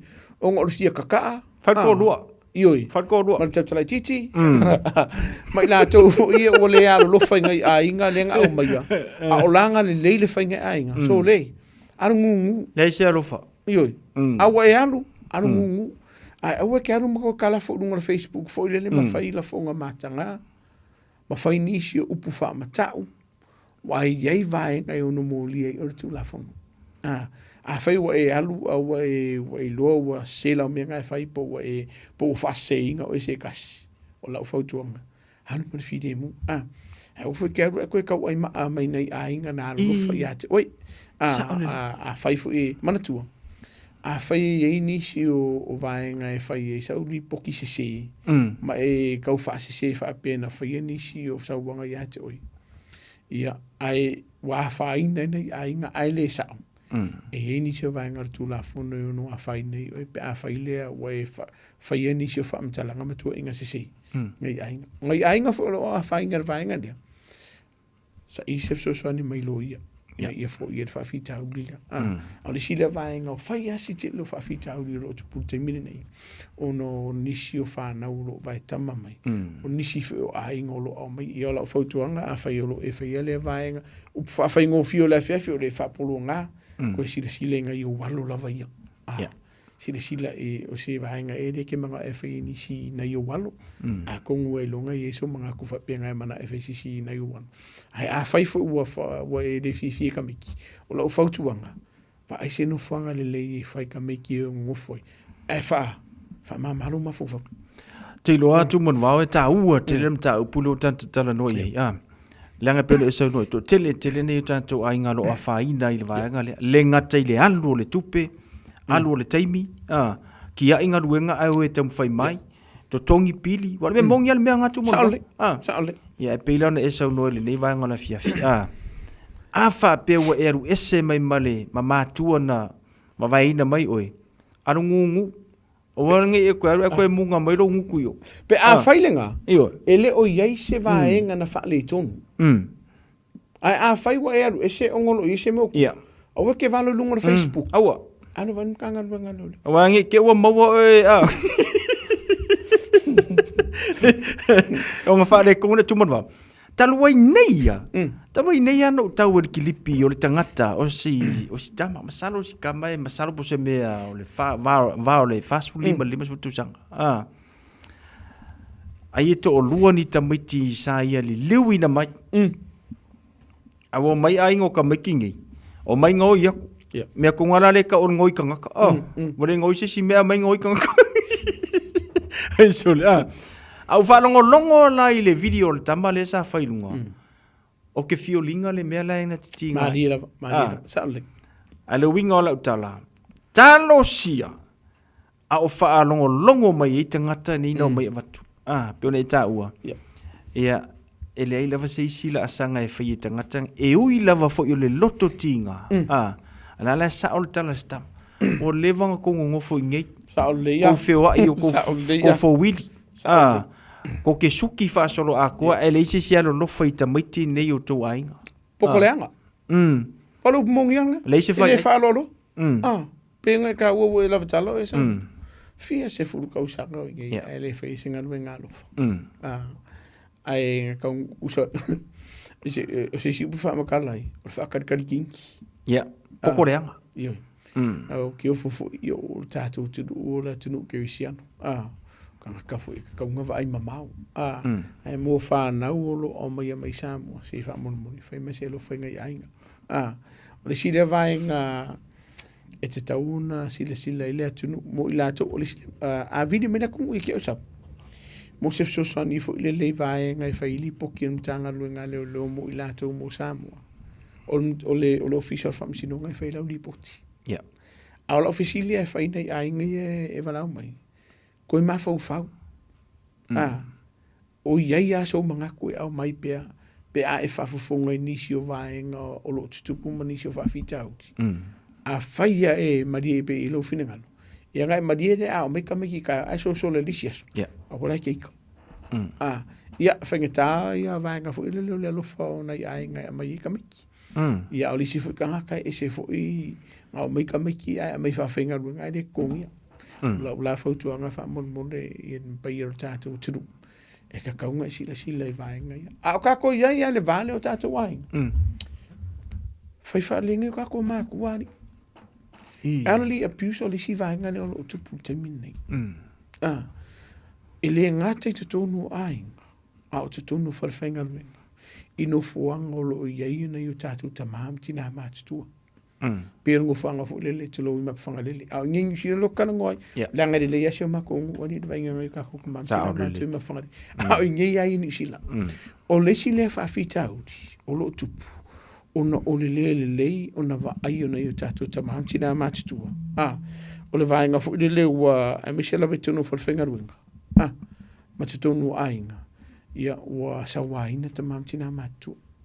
A whai oro kupu i kongas whalwhainga ruenga o lo i eina i tātou tamam tina mātua. Li poki mkanga ruenga reo. A wala tu whawine i lātou leo lo o whaianga ruenga reo. O lo lākou ki uke, mana lātou mata whaioi. O le wa aia whaaleleina i tātou tamam tina mātua. A mese e mantua fo isa amor whawhonga na tunu. Wa orto telo tamam tina mātua mo ngasa ngase whalera dementia. Wa lātou le toi mana tua. Peita, o kero i lako, o sa waina i lato o lo whainga ruenga. E o fulai tonu ainga, o lo iei nisi o lo lipotia el mtanga luenga leo leo, o lo sa waina tamam tina matu. O le si vainga tā ua, mo se rifia le tonu. Pe ngai au mea ngai o māku ingi usilangi.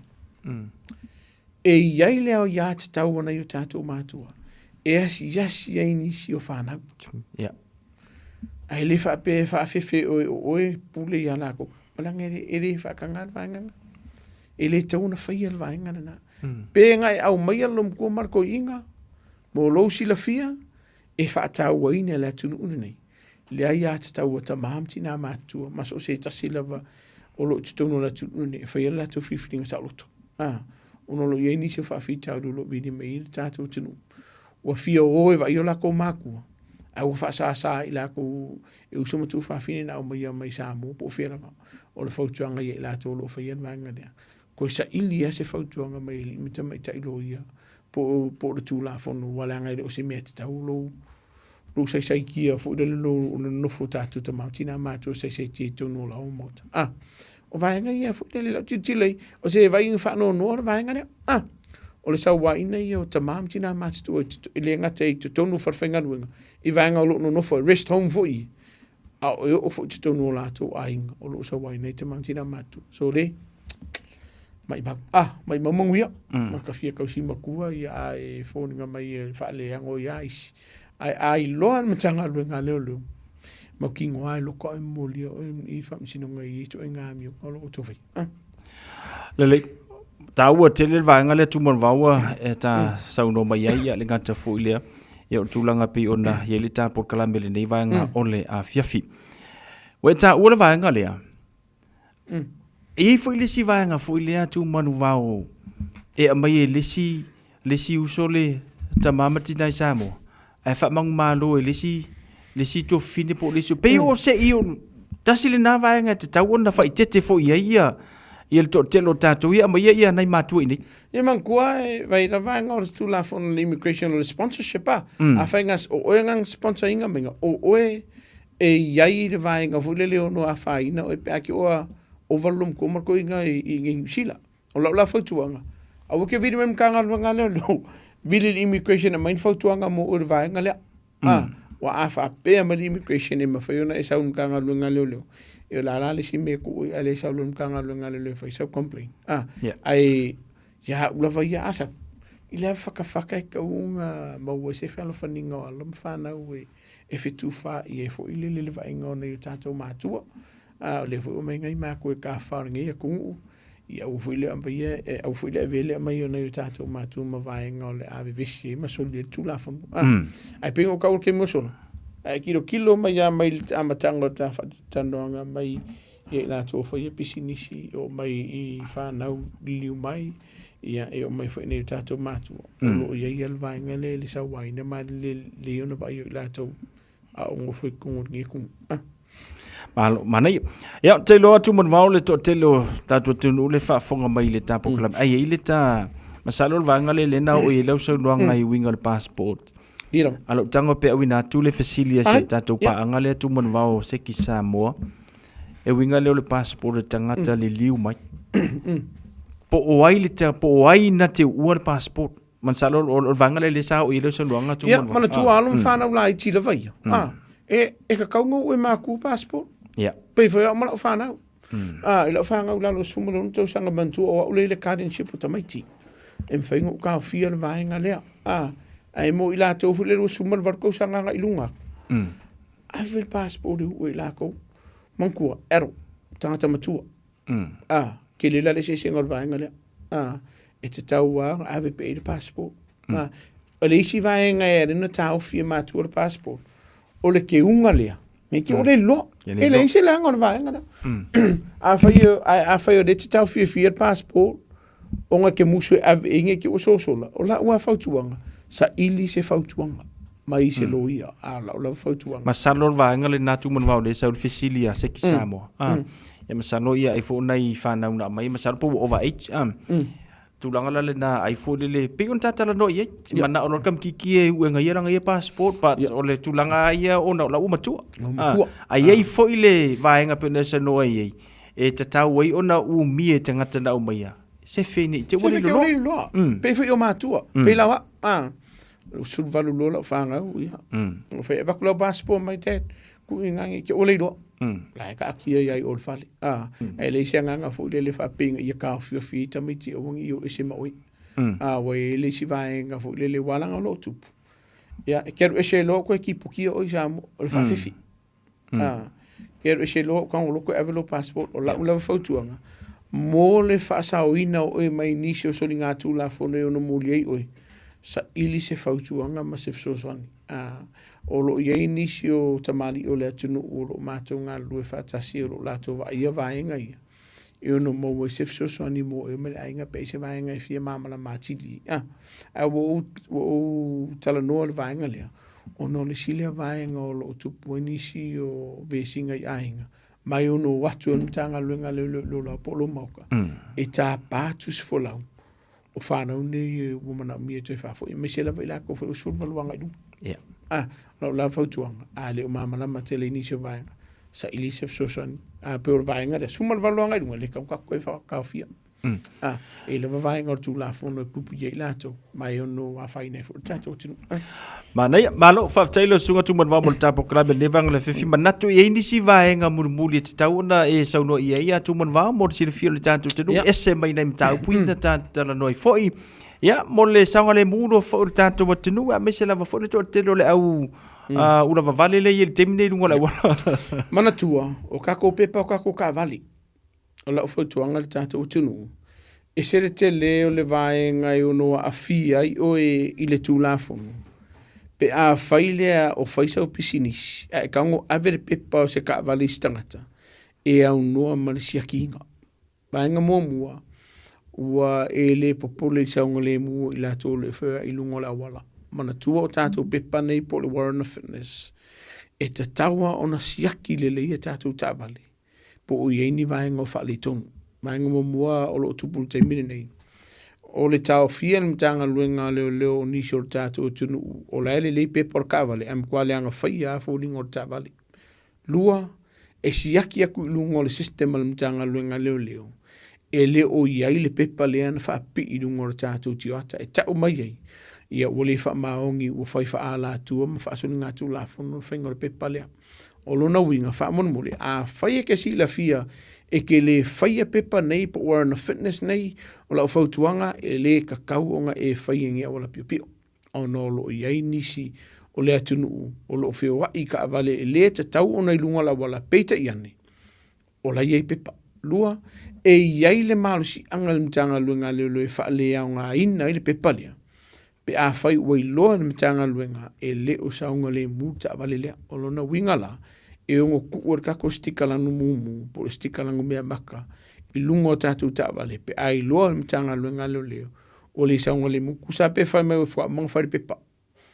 Ai loa le mtanga luenga leo umana whai ana tu siaki e tatu ta avale e le o sefe ka avale lungo la wala e ono la matia le saunga le mu e mawhai al mtanga luenga leo on cancel tatu pepa le polo Warren Fitness ai kuur kako stika mai ongo koe fo i atu mtanga luenga i ate oi lea sa ave ina le pepa i lungo tatu ta avale mai ono moli ai oi tu la fono vaenga lea ono na wingala a whai e ke si la fia e ke le whaia kako pepa fo i Warren Fitness tala noa le malo le atunu e o vai nisi o whale whai ai ai a whai o ngai te whai a fo i le kongi wha ala kua e le siakia i ala whai tuanga le tau na whai le vaenga te le o le vaenga e ono la matia i saunga le mua le atunu o whio i lungo awala pe a whai lo siakia wha le kako ka vali o le si vaenga taua a whai e ki siakia ka vali o ini meo wha le tonu o wale vere pepa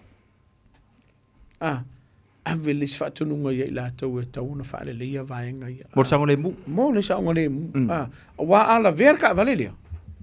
E koe fo i mai a oile na tia ki ingar pipa. Po o le ale mafua anga ue a vere pipa. A le sa lea. A misi ala ila ko ule nga fo i lea. Vakungere pipa ila vea ki ala ka vale. Pe vakungere pipa a maua na tanga luenga leo leo. Kai aura ka vale vea kungam kanga luenga leo. Mka whaale kongua. I ole moli e ole banga lea. Vea tato pepa o ta vale.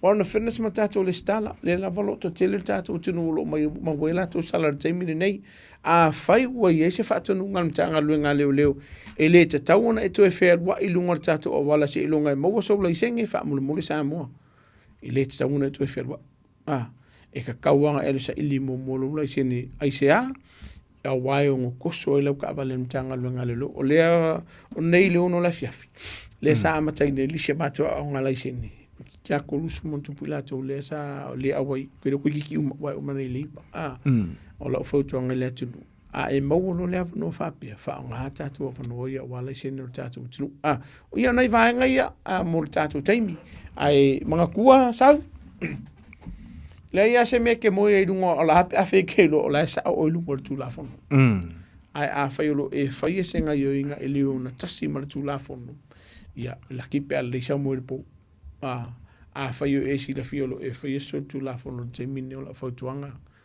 ka kia aua koe whai a whaio e mawhau whai se sori ku la fono aua te leo le afianga oe mia mora tātou tunu i tātou numero maasani sa o le kas o le numero le maua le so sani mai le matanga luenga leo i se whaara mlewe whafose i lo tupu te mine nei o le tasi o 5 Ona numero le pe afeini vaenga te fia li potia le tanga luenga leo.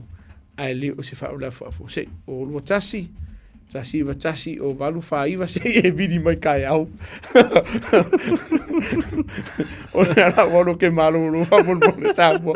Okay, ai o ya ko no volo fa bol o numero na. Ma vole se sani mo. I la mo ngana samo. E ma fai ono ufa mama mai vaenga o le tula fono. Ina i e mana malama ai le ngate le tula fono a o laua ia te tau. Man tua foi sau. Mana wha fonga na tunu. Ale o sa o le wha tino ina le mtanga luenga le leo o la tau tiu te mala o nanga le tātou tunu. Whailau whasea. Whailau li poki. Ave sau fautua. Ai a whai fo e ke si la fia. Mo ko i se lau pasengi. Ave lau whaafkai. Wari si rewa henga o lo vilia se whaafkai ia mtanga luenga leo. Ka lau fi au fwidili. Paul Melo ke i loe ke le whasea e le whaafkai. E se i loe fwt whakamala o le si o wari. Ia ne fiafi. Ia le tua wha taimur tātou por kalama. Tātou tinu ufa mangalo le atali. Pea whai o ie se upu o le tau tamali i lau whaafunga ne fiafi. Ia o se anga whai o le tau tamali i lau si te sila. Kua ia i reo sa ua ia le mukau kia wha. Pamria le atoi fufanga tātou tinu. Tātou toi whelo. Ili si rua vai aso. Pe ale so la foi sa. Ja, taine ne fe mo tata por kala be so ifu mo imania. Aftai atu mon vau, aftai foi mo lo te mi fa no ina, te lo fa se tu tuangia le ngata nga ruenga ia o le kalesia me se foi se wainga. Ia lo fai la foi ona fa no mai lo te mi wa ta u te le tapo klame. So soni mo le tatu te ru ina vainga ia wana ma foi ia le saunga le. Mu tatu fera ile silua va yaso. Ile lo fa meranga le o le tua. Ani te mi. Mon wiel po. Adios ami.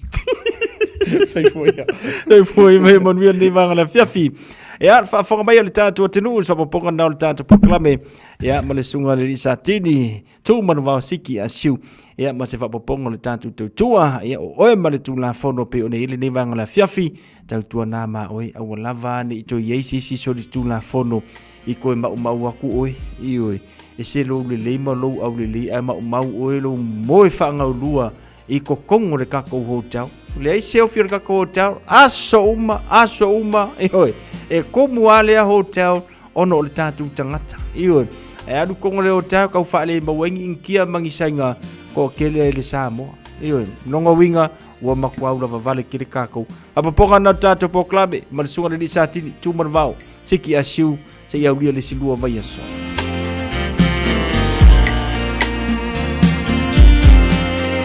le ngongo sina le mai se fai o e ma ave fe au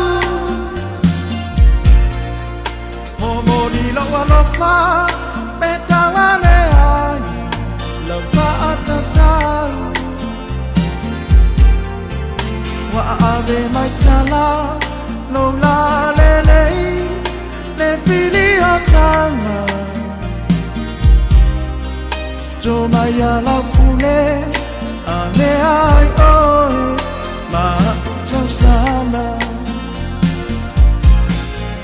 le masina ua aso wasulumiai yo mai fanua oi na manatsu ole asi ile maua le fale o aso mua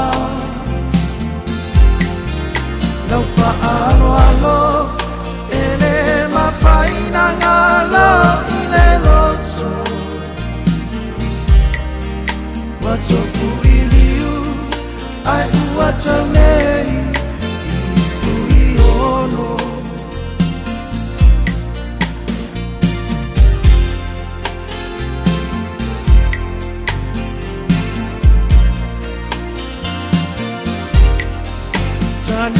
Longo e pei ole maunga amatatia tu fala nei le la follow mana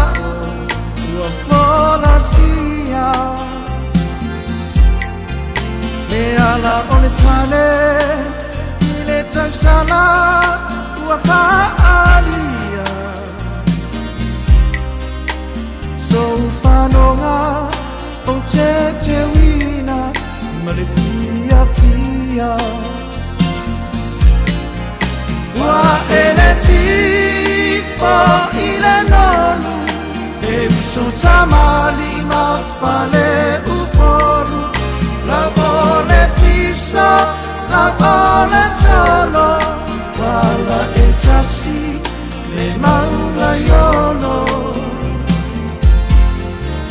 la fa alo ele mafaina ngala ile rosu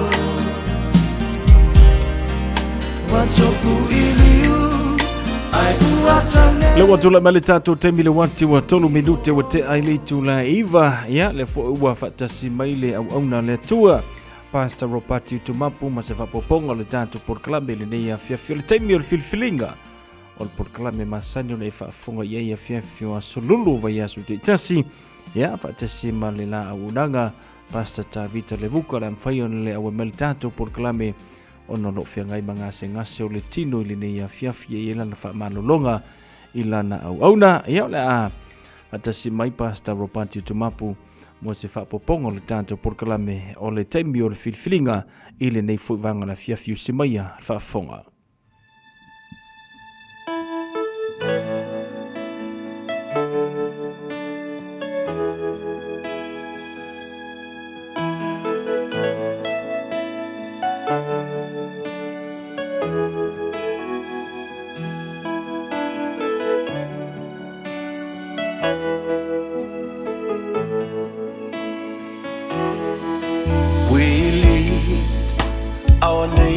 Unto you, Lord, let your glory fill this land. It's your desire, onward come into the knowledge of your love. Multitude in the valley of the seashore, waiting to hear the good. Samoa, come to the Lord. Samoa, come to the Lord. Samoa,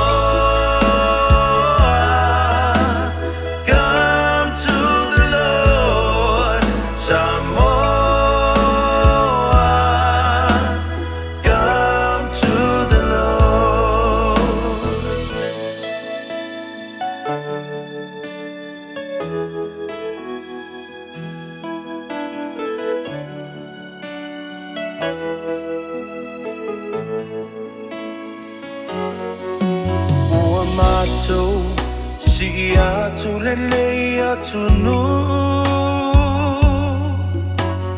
Yesu yatu muilo mamalu Olo finangalo ya o mayuma Ile mala mala olo alofa Eto atele ilato ileva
tātou a matai se tāno. Mātou whaftai tele lo mātou atua. Langonai o mātou loto. Lo mātou whawhitai ma le fia o le oli to tonu ia i mātou. A wā mātou te iloa ma mauti noa. Ana lese anoa oe. Ana lese anoa oe Yesu. Mātou te leo o mai le nei vaenga o le fiafi. Whaftai lau tau singa le soifua o tangata mai le tae au e o mai le nei taimi. Fo i le vi inga ia te oe. Wha maualalo i luma Yesu, wha maangalo mai. Wha maangalo fo isi o mātou watunu o Samoa mai ona tai e o iona iu. Wha maangalo i mātou i luma. Mātou wala au le pole nei te talo, a nganga pa iha fe soani mai. Fe soani mai e ala i le lufi ina o lau upu. A wā o oe o le upu, sai le amatanga. O oe lava o le atua o le upu. Whaamanuia e o le amawhaina maua le polkalama i le nei pō. Whaamanuia i mātou. Umale ngā luenga au na lea o ngā lava i mātou umale whātau waa Yesu. A o le vi inga e fo i atu i ate oe. I lau suafa Yesu. Amen. Ia. Toi whātā lo whātu fo i le nei vaenga o le pō o le solulu. Pa ia ma le mamalu tele ro tātou atunuu. Samoa i le nei po e meise lava i lātou o lo o ilunga o le polkalama o le taimi o le filifilinga. Nisi e māsani o na lātou tuli mai le tātou polkalame whātā lo whātu ma le anganga whaaloalo. I lo o tau pa ia ma lo o tau mamalu. Ia mai lava i maunga te tele se i o i maunga iti. Whaafeilo i atu ma le anganga whaaloalo. Whātā lo whātu fo i au na tutofia le atua. So lava se fata faitaulanga. Fea lava o e no pia iaima e ngā lue ei le fina ngalo pa ia o le atua. Fata lo fatu le polkalama o le taimi o le filinga. Ia au tau susunga i whaafenga inga. I le nei vaenga o le pō. Ia fata lo fatu foi si o mātou ta mā. Tai malitina, tai taito mali whaletua. Ia olo o i Samoa le taimi le nei. Whaafeloa i atu le sua fo Yesu. Manatu fo i o manuia o lua. Maua se whaasiringa malosi suinga o le tau. E vi i ai le atua me se fo i sunga le whailau tusi au au le Kalesia Voice of Christ. Sunga ia pira ma le whaletua ia ma lo lava le ono sai. Ma lo le whaatoa ia ma lo fo i le pale. Ia le atua ma le mamalu. O le au whainga luenga i tonu o le nei lava e Kalesia.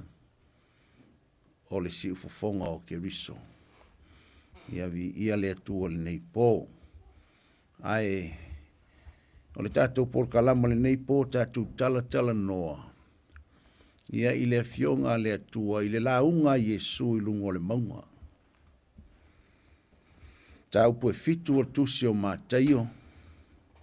O le launga Yesu. Tātou tala noa i le mana i o. O le launga le ali o Yesu. O le launga mai mo i tātou. Tō matauina lau tau soifua wha nganga. Ia wha pēnā fo ilo mātou wola. Tā lofa fo le sponsor tātou polkalama. Sunga ia Andrew. Ma le whaletua ia Jane. Ia mai se fo ilo tina ia Palepa. Malo manu malovi ia le li. Whawhero i atu le nei pō e mai se fo ia. Sunga le whawhengainga ia Dave. Ia mnatu na te whawhonga mai le polkalama. Whawhtai te talo whawhtai ono sai. Ia o loo. Tu atu fo i lau sunga i le li i. Tauru no finangalo to e whawho i le malosi. I le au nanga i le atua malona fina ngalo. Tātou polkalame la o le mtau pe fitu tu si o mātaio. Melwhai upu mua aua tau te wha masino atu. Ina ne i wha masino ina o tau. aua tou te wha masino atu, ina ne I wha masino ina o tou, ma ngai ai o le amatanga Yesu o lana launga le mta upe fitu. Mai aua tou te wha masino atu, ina ne I wha masino ina o tou, o le vaenga le o laua lunga mai o tupu tele a lea mea I so se tu, I so se ekalesia, so se nuu, so se malo, e tupu le mea lea o le whaamasino. A lea lea whai mai Yesu, au o le whaamasino atu. Au a o le whaamasino atu, e whaamasino ina mai ai tātou. Tala noa foila le nei pope o hau, au o te whaamasino atu. Au a o lau whaamasino atu I a te oe, e te whaamasino mai ei fo I a tea, o le kala lea Yesu.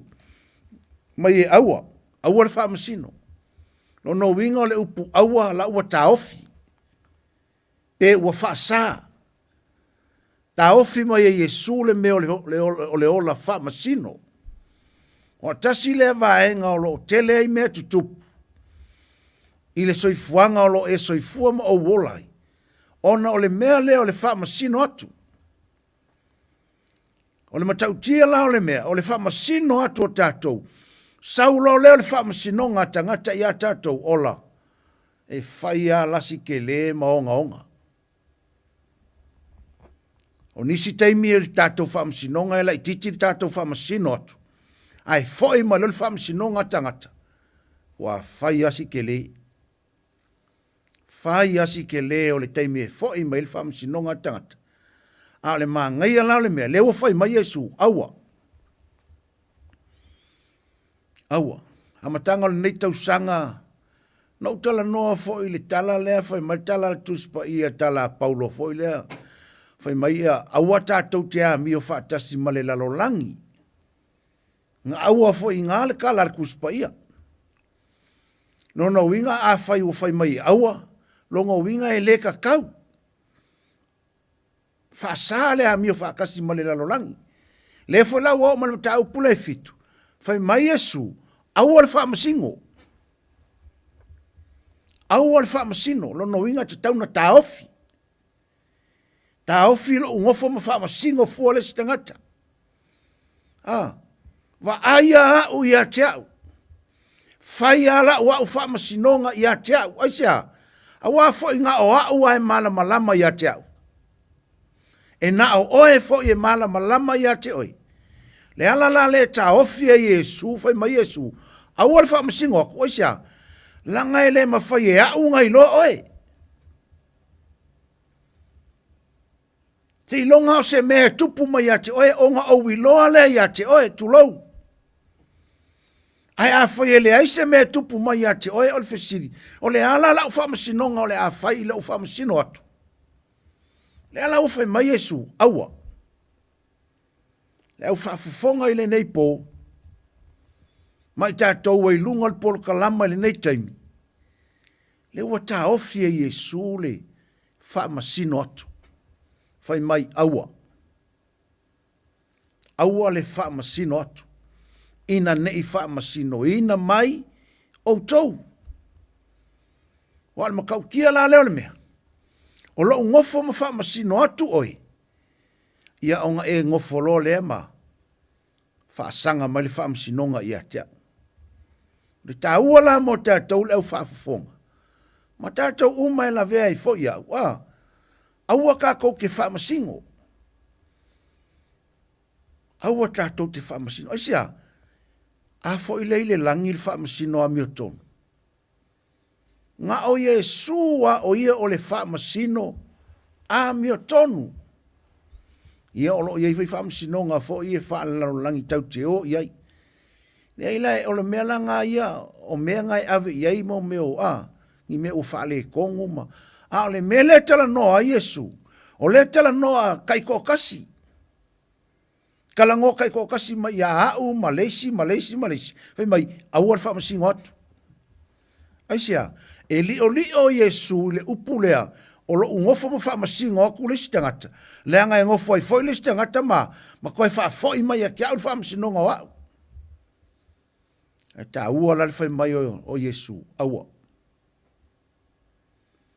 Aua le wha masingo. Ai wha fonga mai foi le neipo. Se e wha mole mole. Aua le wha masino atu. O al mele o e vai e lunga so media ma lunga o le Facebook le ango le au fa masingo mai le fa masingo mai le ele sa wa fi au ya o ale ava kule upo le tu lango le la unga Yesu e mana malama la ka Paula le o le tangata tu lo le tamali anga o Yesu Paulea o le tupu Paulea o le fa masino a saulanga wha masingonga ia au. E kakau. Ia tong te whesiri mai, ai se amea te tau ai. E te tau leanga o Yesu, e malama ia tau. Nga ke sila fia au. O le mea leilo uloto, e malama Yesu. O le mea ngailo uloto, e malama Yesu. Ai le malama au ia oe molo loto tulo. Au Yesu la.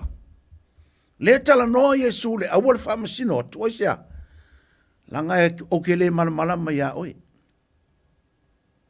E ke le malama fo ia tia. Ta ua le awol fa masino. Awol fa masino atu fa mai ina nei fa masino ina mai o to. O Yesu la. E la unga le melea. Le angai malama la Yesu ia tātou. Whame o alama manatu o tātou wa kongu o kako mangaku whame ia. E le kongu ia Yesu. E malama Yesu o tātou wala. Te ofo tala tuspa ia tuso e pelu whame ia. Whame o tātia fua ma uari ali mea umalan sila fanga. E sila fia Yesu mea A saula le whaamasinonga Yesu. E ami o tonu lana whaamasinonga aisia. E malama i lo loto, e malama i lo loto. E malama i lo finangalo, e malama i lo mafaufau. Le la tala no mai Yesu, langa o Yesu e malama ia tātou. Mai le tumua i o tātou uru tulou, e o lama i o tātou tamatama i vai, e malama Yesu. O lau walu luma, o lau sautua, o lau angangafi, ma lau kaiao, e malama Yesu. O aula, o kele e malama. E mawhaina ta whawhisangai, o kei lo aku oi ai leo, o lau wa ai ko kongu kulou. O Yesu la, e o oi ko kongu aulanga, sila. E o oi to tonu o ele sila Yesu. Le lai whema Yesu, aua, tau te whaamasino atu. Ina nei whaamasino ina mai o tau o ka le maanga ia. E au whaafafonga i le pōle nei. I loa, le mele ua kelele ve vesi ma kelele pisa. O ngā le kele o le whaamasino atu. Tele o le whaamasino atu. Whaamasino e lea, whai mai lea sao lea. Whai mai lea se lea, whai mai lea... Kero, e le mawhaianga sao, e le mawhaianga ilo se. Nga o Yesu ai malama le meanga. E ila whaamasinonga whaalalulangi. O isi kaimi o sao, o isi foi kaimi o le sao. E sea, o le kangaka.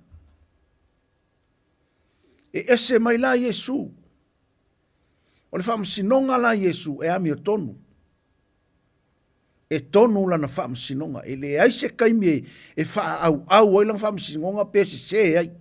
Le aise kaimi se ai. E sao ngoa le whaamasinonga Yesu.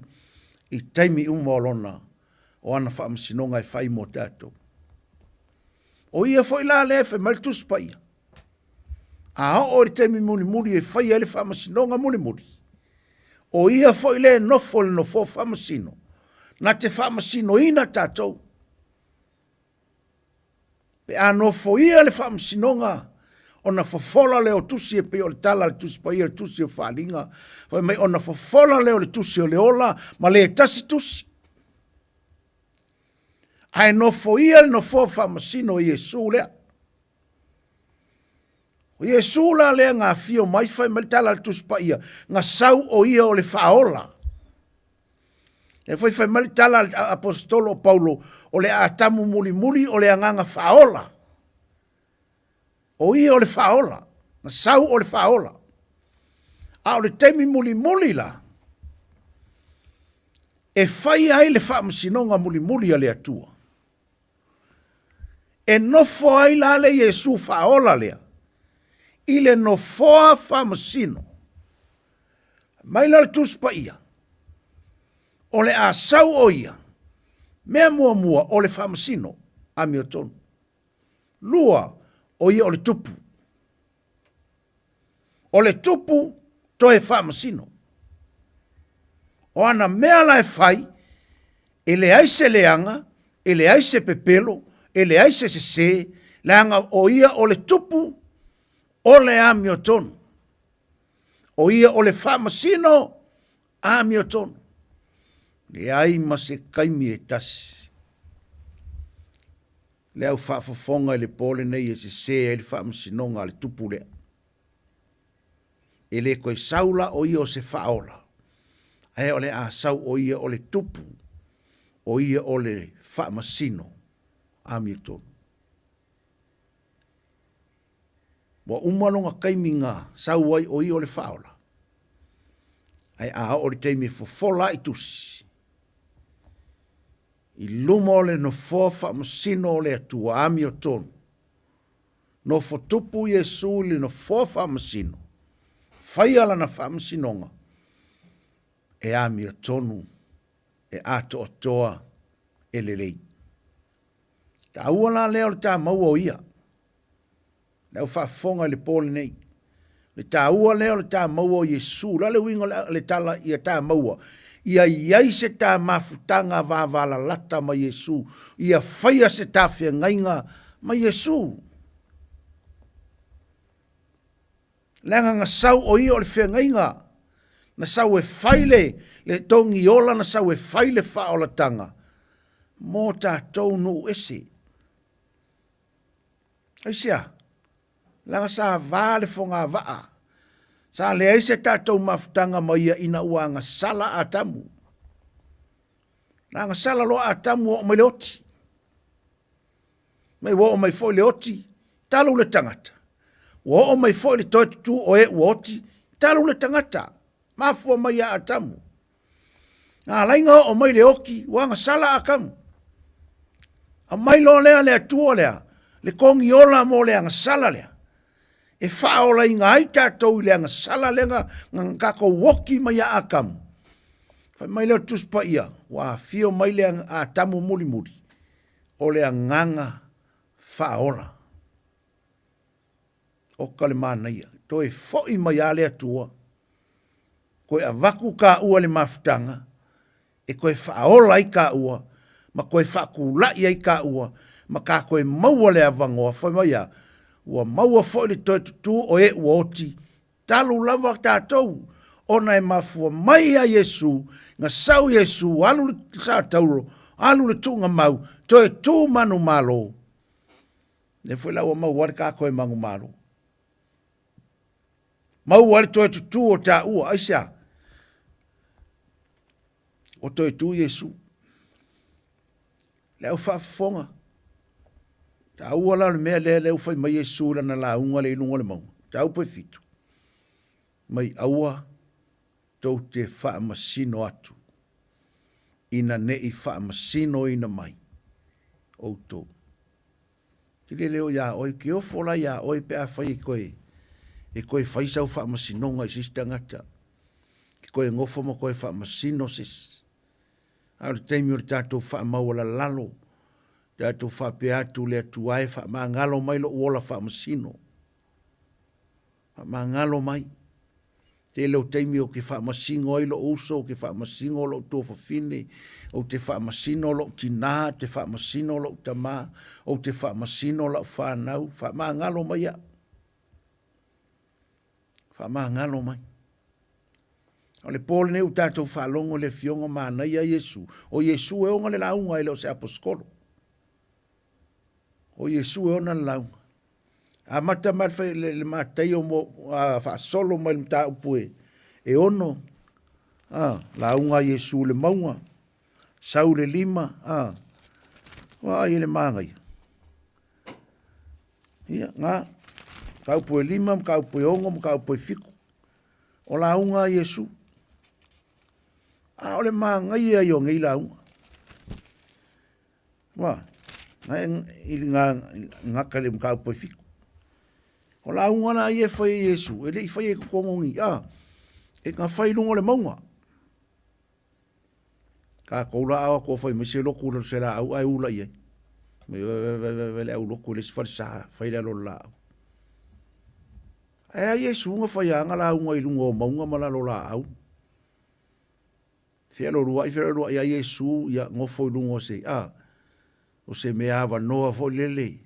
Fai e ingalanga launga fai ingalanga loku. Ai a kako. Kau kuli ala susasi ala sa fai de loku. E ai so se mea ke ai fai ai loku. O su nel tai au watu foi le au fafonga no walu lai avela ta vale to e fai le wila laimen. O walu nga fi fai le faling singia ai o saut fale le. Ki le al fale kongo le alo le ta vale. O ko usu le ngi ko afi. Fa tu faling singia ko fai la ka vale le o le ale ai ko mai la kupe. Na ngai le o le ka vale. Nge to avele to e fai. Fai la utala. Ai la tulole si tangata le au whaingaluanga o le inkia. La lai no fomelo o atali i le si tu o le whainsingia ungo foko le si kula e whai le si au li kawa. Au wai tu la tu tangata le tu mai le kuri mango le whainsingia. Ma whai mai an talo. Lai whai mai lang kakalo. Ia, o no whale mo matamata mo tilo iei. Whai mai lo manatu. Kai loko kele ho ingi tangata. Nea la kua ia whawhinga luenga kuku i makakalo. Ai se aka kou whapenga. Whai se si ai whamasinga waka si ahui la ia me o i whamasingonga. Whai aku se kakalo se me whapenga. Ai mau ki ngoa fo ingiskanga kai makamaka u whamasingo whai mai. I se vai. Ki le ala kou whale kakalo ia saua i se kakalo mai ki kilo koi kangaka. Ina ia se mea la whamasingo i fu. Nala e ngofunga foi la kalaka la il mela no foi lo watali ma mai le mo lo watali o fa. O se ar tangata la sa foi lan kakalo. Se mo sale mi po se. A fe me lo kali. Le ai o le is a Christian. O te siango le kakalo ia Yesu. Me lo loto kai manga ia. Kai manga ia le lo kelo le kangaka. Langa foi mo sale mi a pengo funga al mo sale mi ai o kai mi olong kai mi kakalo. E la kual mo sale mi lalo la au le pofese me pangangoa. Fo fola ilanga faska peka fo le ai failang kakalo. Ai fa kai fo la le ker siang o le fiti. Inki e fiki. Ka ungo ko ai ola kulo failang kakalo. Ku wa makakalo fa peso. Ma ngai le loto le kangaka. Loko keli. Ki or kala Yesu foi mai ai fa fikia ulu mo kanga ka foi mai o ke fa fikia foi o ilu mo lo kama o le lang ta o yo le mele au ke fa fikia Yesu ka ko se longa o al falsava le alu ai o mai lo i ku fa fiki e sai lo i ku ma kwa musu ai lo kanga ka skel siang kwa musu ai lo kanga ka o lo Yesu al manga yo le mea. Au ore nga Yesu. Ai ka kaunga whaari. Whaai loa i tangata. O Yesu e o lailanga lefe ma Yesu. Ai se whaafiti a ulumo tangata. O ke whaafiki foi i a ke ia i lumo lo ka maa. O le ngā luenga la le whai e ka kōri whaola. O lea, e kau ka ulumo lo ka maa. Longo winga la, e le te tauna whaafitia. Ai leo ka ko fa masingo pe o ngi ka upu ka ko kalango. O re kai la fa solo i foi la. Ta tu foi upu mai a wor fa masingo foi mo. ina nei whamasino ina atu o tau whamaile whauperua. A wā le whamasinonga tau te whamasino ina atu ai. E whamasino ina ai o tau. O le fua foi tau te fua ina atu ai. E toi fua ina mai ai lea, toi fua ina mai ai i a te o tau. Vai. Whai mai Yesu. A wā le whamasinonga kau ke whamasingo aku ai. O le whamasingonga ngai koe whamasingo mai i a kākou. O le fua foi kau ke fua aku. O le fua foi le ngā. E koe fua mai i a tātou. O le tāua le mata upule nei po le au whafafonga. Ka ofi ngeri whamasingo aku. Langa e koe foi mai foi i a kākou le whamasinonga. Lea lai whai mai Yesu. O le fua e fua aku. Koe fua mai. Ki lo e ai fua aku o le alofa. E koe fua mai foi le alofa. Ia oi. Langa lo kuspa ia. Mai o le alofa aku e alofa inga mai. Le foi lau foi mai Yesu. O le fua e fua inga aku. O le fua fua le ngai koe fua mai. A fai e ke fua aku le loko le anga. Ma lia la lau loko. O le mea foi ngai koe a. E koe fua mai ia oi. E koe sau le loko leanga, e koe fua mai, e ke wa ai winga loko leanga o ka ngaka e mai e ke o esia. Pe a whai e ke ola loko leanga. Ai e fua aku leanga le lei, o ka le maanga ia. A e fua atu leanga le lei tangata. E ke wa ai fo i le fua e koe fua mai. E koe fua mai a leanga le lei. Leanga le tala tuspa ia. O le me ke lulu, eke sele sele. O ka le mana ia. O le me lulu, sa aungi sele sele. A whai ke lulu leanga le lei, sa aungi fo i sele sele leanga le lei. Esia, o mea ngai fia fia iei le tua. A whai ke lulu leanga alofa, sa aungi fo i koe kali leanga alofa, e koe fo i mai awe. A whai ke lulu le oli, wa ai foi la o le kaimi o le ai, wa ai e kangaka, e i loa kua i au mata tu lou, fōringa oli, o le skangaka e whaari mai a o e sia, langa o le me fua aku e koe fua mai. A whai foi le ke whamasingo singo aku i kangaka. Ongo sai foi la, pe a sau foi le whamasinonga tangata isia, langa o le me ke fua aku, e koe fua mai. O le me fua aku, he mai e koe fua inga mai a te autou. O le mela le kaunga whai ngei, o le ka hauwhi ngei o lea. O le ola whamasino. Aia, aia anga le lei. Alofa. Foai. Ioe. Fia lango liskangaka. E vea kulai manguia, ka kalo a kiri, e manguia a kiri. E leo le whai o le kai ngā kala vole le whai kako, ia po o a whea fo i o le ai fiai. Se o le ngā lava kala ua, o mea ngā o le wheku. O la ua maanga ia e se me whai ele sika ngaka, o wha manguia ku ilonga a inga, ala ua oso fo ko ngā wha masingo ngā whai mai ia, po ai fo ila e o ila mea. La ke ia wha masingo fua. Po fea foi ngā au mai ai la mea. Whai fuor wha masingonga. Ai le wha pea sau kala wha whika i le li. Ia le li i le.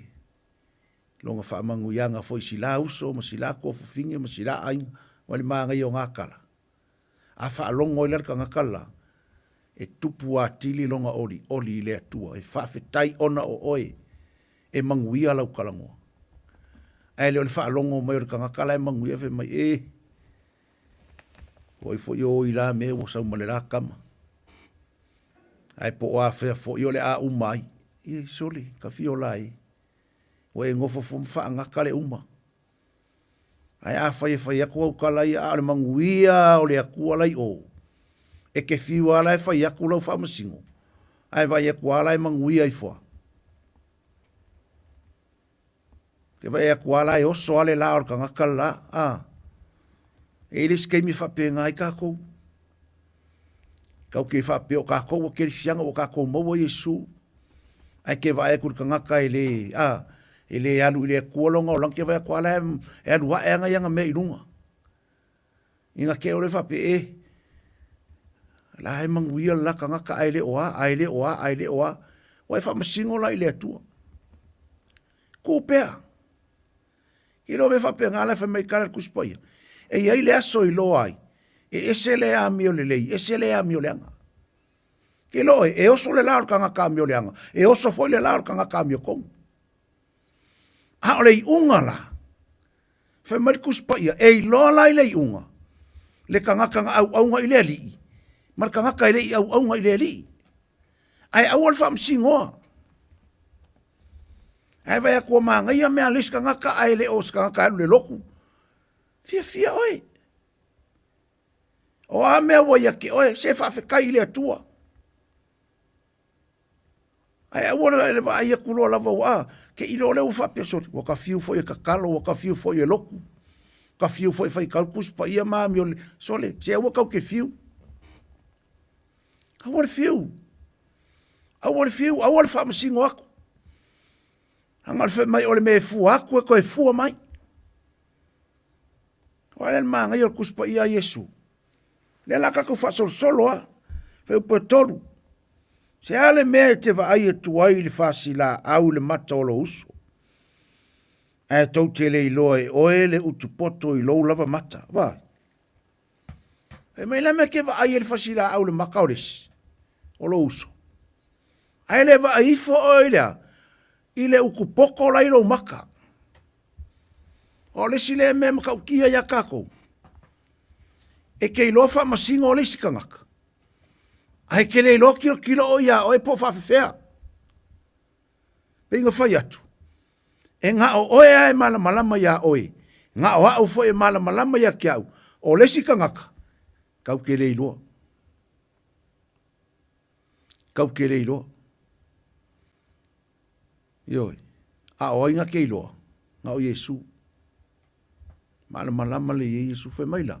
Se ale mea ke e ua le fasila aula le maka o lesi. Ai le uku poko la ilo maka. Longo winga. E le se mea la e kaua. Kaua alu e se le fasila au le maka o lesi.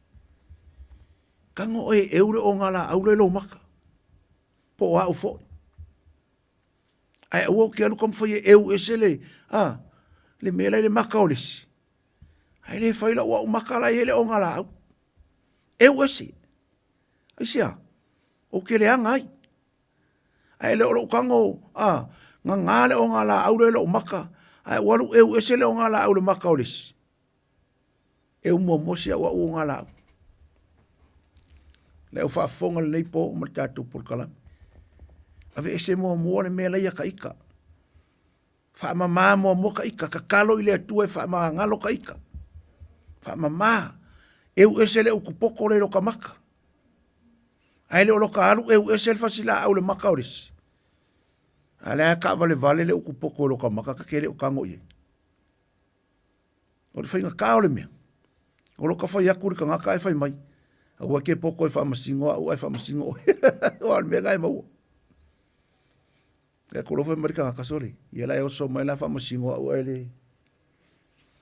Wa ai le o ngā au. Le o ngā urunga i lo maka. Tā ua le mea lea. A ua ke kama whai e.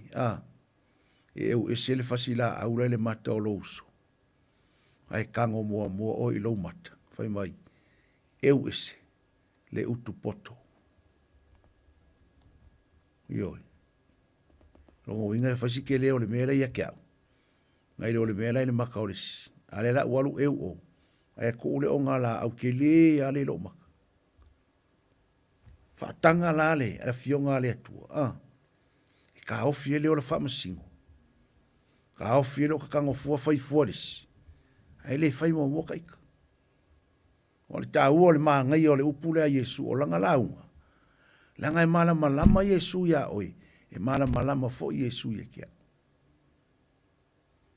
Waile wali i e feo ai ma Yesu. O ma Yesu aso o mai kaumuri muli me alu o Yesu. Ale ko kele o le ula ye o muli muli a Yesu. E kau muli muli la malama se mea e maua Yesu pe wha masingo Yesu. Kasi la le au wha masingo le iai. O la wha masingo singo. O lai. Le au wharsai o ma le au kusi upu. E muli muli a Yesu e wha longo longo i la unga Yesu. E va ai va venga e whai Yesu. Ale kau la malama ia ia Yesu o le ula ia. Ke leo kaimi whai kau aku ai e whai mai. O la Yesu e la kau se mea ea. E maua Yesu. Su e se mea ia. E kua inga Yesu. Vai winga o kangaka. Le la wala unga lo Yesu. Le kaimi lele. I le la unga le nunga le maunga. Whai mai lo Yesu. Se ale mea ke kau mawhai e eule. Fasila au le maka o lo uso. Ai ke le kango ave ese le uku poko lai lo lava maka. O ngai lo Yesu. Le wali i e wha longo mai. O le wali piko i sili ia nga ola wha masingo. Ai mai sea ia Yesu. E kau muli muli onga le wha masingo o le wali ia Yesu. Whai mai lo Yesu. O wale ave ese fasila au le maka o le si e kango o i le o. I lo maka ave ese le o nga lau. Ta wala leo le mea. Ka hofi le wha masingo. Leo whaafafonga le nei po a oi foi o maua marika kou live. Ka hofi leo le wha masingo. Ka hofi sua fo Yesu. Alane me fai. Se fai le mea le leie vi i ai le atua. Leo fai ma Yesu. A wale e wale fasila au le makaurisi. Ai e wale mea leilo maka. Ia fai upe wha maa naia. Pe wha pe fea foi o na fai atu i lo uso. Tu umaia so eu ese fasila au i lo mata. Fa auta foi. O i lo ulava mata le utupoto. Wa vai. He ma Yesu. Se ake fai ako i lo uso so mai malo maka so kango eu ese le menga ye. A o le lava ia i le mei lo maka o ke leo ewa. O le whaafika auli le male whinga kāle o le mele i tātou. E kako ke fia ke le kusi o kako lima. Ma ia le upunga le uoso mai. Kau ke fia e kusi lima isi kangaka. Kau mawhai e whai kangaka sauso e ua le fasila au ngai lo maka. Ai ko oi pere o ngā la aura i lo maka. Ko ngā mea ngā kalanga Yesu. Mai whai ngai whai akuru kangaka sauso so ko ngai ese le mea ngai lo maka fasila au. A le alava i lo ua maka le ukupoko. Ka kia ai pea. Ai sia. Langa o ngā kula le male soifuanga o tangata. Ea. E ke iloa wha masingo aku. E ke poko e ave ese le la au le maka o lesi. Ai ke le iloa ave ese le uku poko e lo maka po o lo maka fo. Ale lau fai mai Yesu. Ka hofingi. Ko e pepe lo uso, ka kalo mo lo uso. Ale ase me ke vai aku i lo uso. Ka kalo mo ia. Kalo ianga le leile atua i lo uso. Au iei se wha le kongo o ewa ai iai. Aua ke wha masingo ai langa i le o au ma oe se wha masingo. Alala kako ngā luenga. Ka kalo. Ave i le atua. Wha i le atua nga le lo uso. Le ase me o wha le kongo i lo uso. Wha maa ngalo aku ia keia. Le a foi se me o wha le kongo le vao lo uso mau. Wha maa ngalo aku ia ia wha maa ngalo mai au. Le ki o Yesu foi mai a wha maa ngalo aku i ka ngaka e kusa malako wanga sala. O nga wha mangalo inga leo oe, po au. Leo ko meki la le sau le wha mangalo nga Yesu. Pe a whai e kei lo wha mangalo le skangaka. Maa ngai o le mele. O la wha mangalo. Loto wha mangalo. Fia e ola i wha mangalo. Anga le angalo uso wha mangalo iai. Kia wha marikus pa ia pe wha fiku ngi fiku. Po le ale me whai ai. E whema Yesu ia whaafiku se fulu ngi fiku. Se vai le kele o whamangalo. Whamangalo. A whai fo le koe mga kua, koe kakalo whamangalo. A whai fo e koe wa ai, koe wala au i le atua, whamangalo lo uso. Whamangalo lo tofini, whamangalo lo tina, whamangalo lo tama, whamangalo lo ainga, whamangalo lo atunu. Wal talo le lau whainga luenga mo le atunu. Whamangalo Samoa. Whamangalo na taitai. So se kangaka o lungo le vaenga o le au kai i Samoa. O le kakalo ngā le au whainga lua ngai whamangalo. Whamangalo maanga le lei atu. Le maangai o le mea. I le ngakala le au whainga lua ngā whaiwhi auma whale tua. O ka ngaka uma o le akungu. Ki ngā maka mā kua asinga singa. Ta ngata whātua tua lai ka kalo. Lai ka kalo mole manuia o Samoa. Awana i ngalo ia te autou, tai o le atunuu, o loo ka kalo le atunuu mo Samoa ia manguia. Tō manu mai le langi, wha manuia ai lo tātou atunuu, ai aua ka kouke wha masino. Ioi, lai eri ka kou whale wha masino lai muringu. E o ia i whai ei wha masino. Maua mai leo le sao. Le ta uala, ai ua le whai ele whamasingonga kai kōkas. E ke whamasingo kuai, pe whamasingo mai ai. Ai sea, langa o le fua e fua aku, e koe fua mai. O kare maangai o le upu o le atua. Ia whau poe lima, o e nā le tangata whaafia mi o tonu. Ia e mua i tia i le utupoto i lo lava mata. Na e iloa le leia i lea, e eu e se ina atu le fasila au i le mata o lo uso. Le la wakala ngoi e suri kangaka whaafia ami o tonu. E le ami o kongu ai whaafia ami o tonu. Le la fe mai Yesu se ale mea e ke kau mawhai e eu e se fasila au le maka o lo uso ai le mwhainga e whaia iaoi. O le lau waka umai ai, o ka ngaka ia e whaia le mele o le ola whamasingo. O ka ngaka ola whaafia ami o kongu. E ke whiu e ngā ngālo whaafia ami o kongu. E i loa alau whaafia ami o kongu. I lo ola whamasingo. E i loa alau whaafia ami o kongu. I lo ola whamasingo. Langa o lenga lafo Yesu i langa launga. Whe mai o oe nā le tangata whaafia ami o tonu. Waie. Makau kia lewe. Whaafia mi o tonu, ia e mua i tiai le utupoto, i lo lava mata, ona e lo le lei atu lea su e sue, eu ese le fasila au le mata o lausu. Vai. E ola la le ola wha masingo singo. O e la le si whaafia mi o kongu le ola ngi. Au e ke ola wha masingo aku. Na ngai wha masingo inga mai ei oi. Whai mai o le fua e ke fua aku, e fua o inga mai i ati oi. Le au whafonga le neipo, se mo kua whaingo fia le launga Yesu, ai keiloa, o le whainga kā ia nga whakingo kako. O le mea matau tia le e tātou soifua. E kako ke mawhainga kako kalango i mea ia. Ai whainga kānga kako whaia. Ai whai mai tala le tuspa ia. E le nga o le upu ma le ngutu, o le a mio male wha maoni. Le ale winga o le kala a mio, whai. Wha maongi, whai. So se ka ngaka wha maongi, ngake whai a le upu, e savali le upu, e ola le upu, e fia le upu. E le ola wha masingo isia, a le whai mai Yesu, aua. Aua ko ke wha masingo ako. Ina nei wha masino ina mai autou. Ai so se ka ngaka lava ele ola ele sa vali e kusa male upu. E fia lai le ola whamasingo, e fia le ola kau kuai. E kuai, kulea. Whamasingo, whai mai, o le mea ke fua aku, e fua mai. Mai la Yesu, oe nā le tangata whaafia mi o tonu. Ke kau mawhai e alu fua i lesi ka ngaka malanga pisingisi. Ai le whaila o e pisingisi, ngai whale kong. Ta ua leo le upo Yesu, le au whaafonga le neipo.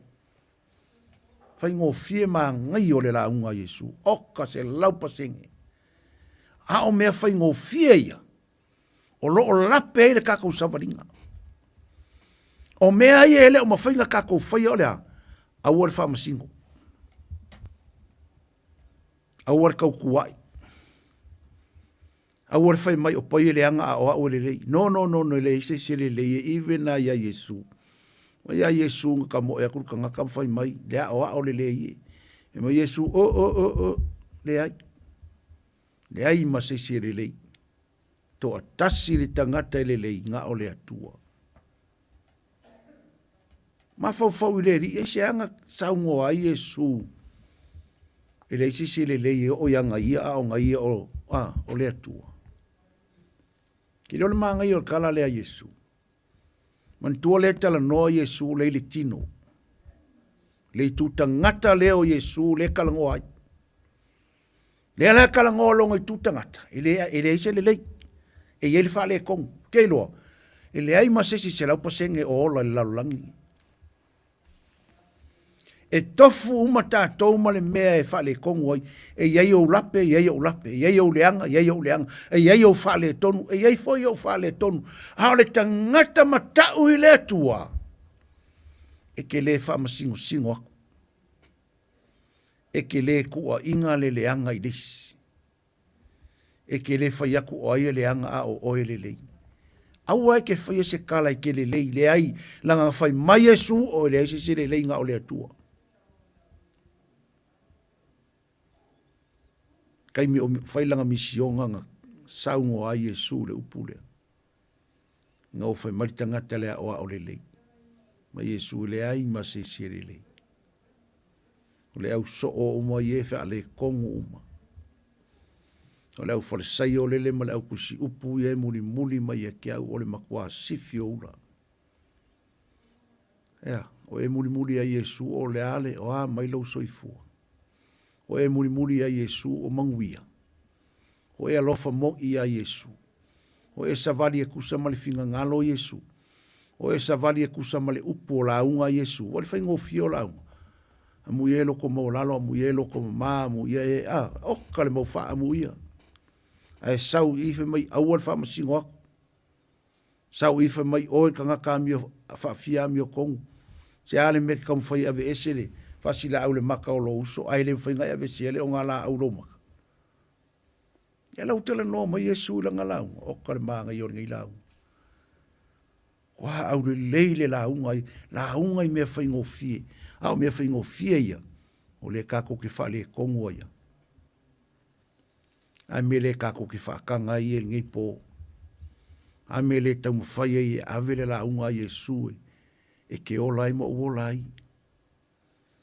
Ka mo fai sa vali launga Yesu au koe fa msingo fua lesi se ka kalo mo lesi yo kalo mo kai kalo mo au na le tua kalo mo lau kele le malo Samoa kalo foi mo ngai ko ngi silo ka ko ngofo fa fikai foi le tua ngai ko ngu ka ke ngofo ai sa ka ko fiola i Samoa ka ko kele i lo ka ke o mai ngai ko ngu ka ko ngofo ya se ia o mali wala au o ledi.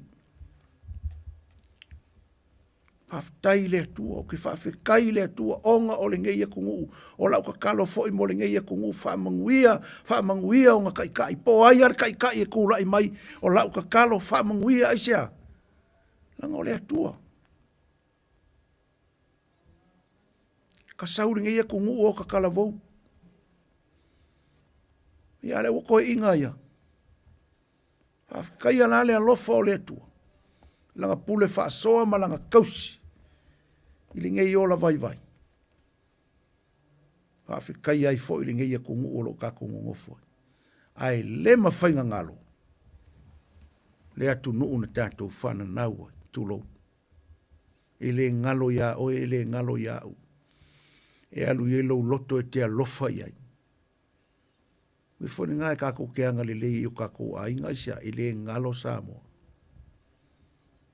So mai le au soe ma le au whafonga le ngei po. Ka kalo akiri. A ore wha masingo. Ai ka kalo. Ka kalo. Alu lau a feafe mana tua le atunu o Samoa. Maona taitai. Alu lau potu te talo ka kalo manga kua. ma le au kua ka upu ngipo. Aua, tau te whaamasino atu. Ina nei whaamasino ina o tau. Ule a tātou te talo, whaaftai Yesu lau upu. Whaaftai o mātou a o ina lau launga na e launga ai. Lo finangalo fo ina ia mātou wola masaba wali ai. Whaamanuia Samoa le atunu umaona taitai. Whaamanuia e o whaafafonga mai le polo kalame. Anga le lei. Lei foi lau au auna ia saule nei po whaamanuia. Ia male ainga. Ia le pulenga o le nei le tio whaasalalau. Whaamanuia foi le kale sia i o tahu. Whaaftai mona lato te talo. Na ngona ai le anga le lei o lau o fio. Whaamanuia foi mātua taitai. Ile nei a fiafi. Fo ile vi inga. Ilo suafa Yesu au auna whaatau waa ma le lea o ngā. Uma le ngā luenga le tangata. Tu inatu le ngā luenga mana aloa ngā ngai mo moli le fe au. Ia o i fina ngalo mo wha moe moe. Ono o lo suafa Yesu. Amen. Ia, sa mole tunu pele le nei vaenga o le po. Whaaftai lo mafuta mai ma le ono sai. Whai ona e talia le nei por kalame. I lau lawa ma lau maota. O whea lava o e maua mai ai whaaftai atuai. E vi ia le atua lofa te le atu mo o tau uma. Le au whaafafonga e maa sani le por kalame o le taimi o le whiriwhiringa. No whaatu ia te o tau aso sale lotu. A le ise lotu te alu iai. Ia numero fitu Mason Avenue. O tāhuhu. O lo whai ai le sauninga i le tae au. Ma le afiafi. La sa nei lana le tasi le sauninga na o le afo le iwa le au ngā sa mata ai le lotu. Ia le isi sauninga afiafi o na iei fuafuanga le ka le sia. O lo whaia le maftanga tu whatasia le matanga luenga Australia ma New Zealand. Ia le ala leo le isi sauninga afiafi o lo iei tutuangia. Ia ono nisi foi maftanga tau le atua alofa atu. Le lei foi alofa atu tamama le tinata i taito ma le whaitua i Samoa. Pira ma le whaitua ia malanga mai foi le nei vai aso. Tātou wheloa i las Freile le alofa le atua ma le kalesia. Tai lau tau te talo. Whamunu atu le atua ia te au tau le kalesia i o tau te talo atili. Te talo atili. Te talo atili. Maanga le atu le atua whamanuia le nei po whamangalo le au auna e whatau waa. Mai vai, te talo atu whamangalo mai le nei po le ase pati o sala. Ia, lafo i whongawa tele. Lei foi le tuala na au auna ia sauolo tiute le nei po whamanuia. Ia foi malanga atu le ainga. Ai foi le vi inga ono o Yesu le lei. Amene.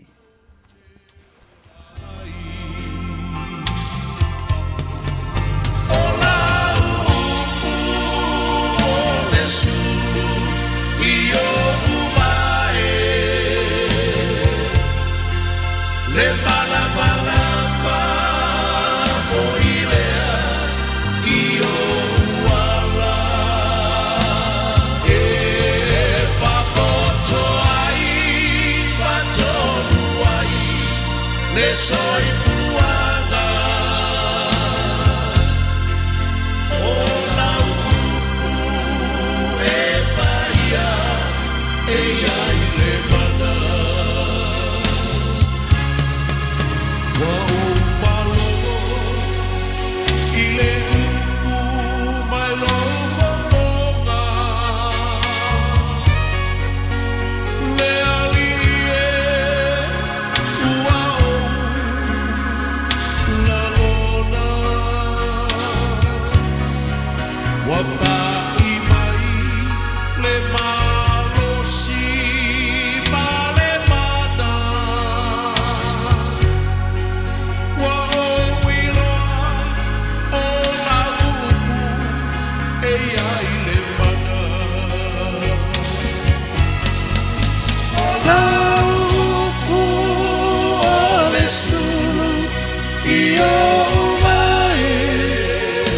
Ole singfonga mantango fi o sunga le whawhengainga wa wha ilangi lana wholaunga. Pastor Peter Crichton. Ua tawalunga tuaile tautua alana au auna. Sunga le whaafengainga Pastor Robati Utumapu ia ma le la Port Kalame ma Pastor Tavita Levuka pe ona masani ona tawalunga ia ili tātou Port Kalame i afi o aso lulu o vai aso taitasi. O le upo le tua, o le pelu e whaatau ma ai o nei tū. Ia, a vea foi le upo le tua. O se fatu e pa ui se ele lei, ia tupu mafua, maola, o ngā mataua mo i tātou. Sina taimi e whaapenaona e toi whaafonga i ai le launga ino lana fionga, i le nei foi vaenga o le afiafi. Mo te le ale mau whaafita uli o le nei soifuanga, na meise la mai lunga o le social media. O lea upu, o lea upu, o lea upu leanga, o lea upu leanga, o lea palau vale, o lea palau vale. Ai, i to tonu lava foi o le social media, e te mauai foi le upu a le tua. A tonu lao i nai, te tauona tātua ngai. Whaalongolongo, ia ma whaafonga le tātua te nuu, i le tele, i o au na le atua lo lātou lau na ina lana fionga, so swani mo tātou, au lava ni isao le fili, ia, au lava ni isao le te apolo ia te tātou, pei o na whaonga ina e le social media, e to telo o tātou tangata Samoa. Ia e whaali ai o lātou manatu, whaali ai o lātou atamamai, whaali ai fo'i le lātou vai. Ai o le upu o le atua, a vea o se vai la au, ta ua mau ngā mō lātou. Ia, tātou Port Kalame le nai le nei a fiafi, whamanuia le atua i lana au auna, na ala mai ei le upu, pui mala vea i lungo le awala o le atoe anga ia tu mota malawa ia maua foi se malo longa le leio le neipo awa fe au manga wenga i le aso atai au ia o te orunga te whapare tau tua tātou whiloa i le aso whareile i le alofa malanga le leio le atua manuia malo longa le neipo whaasoi fui au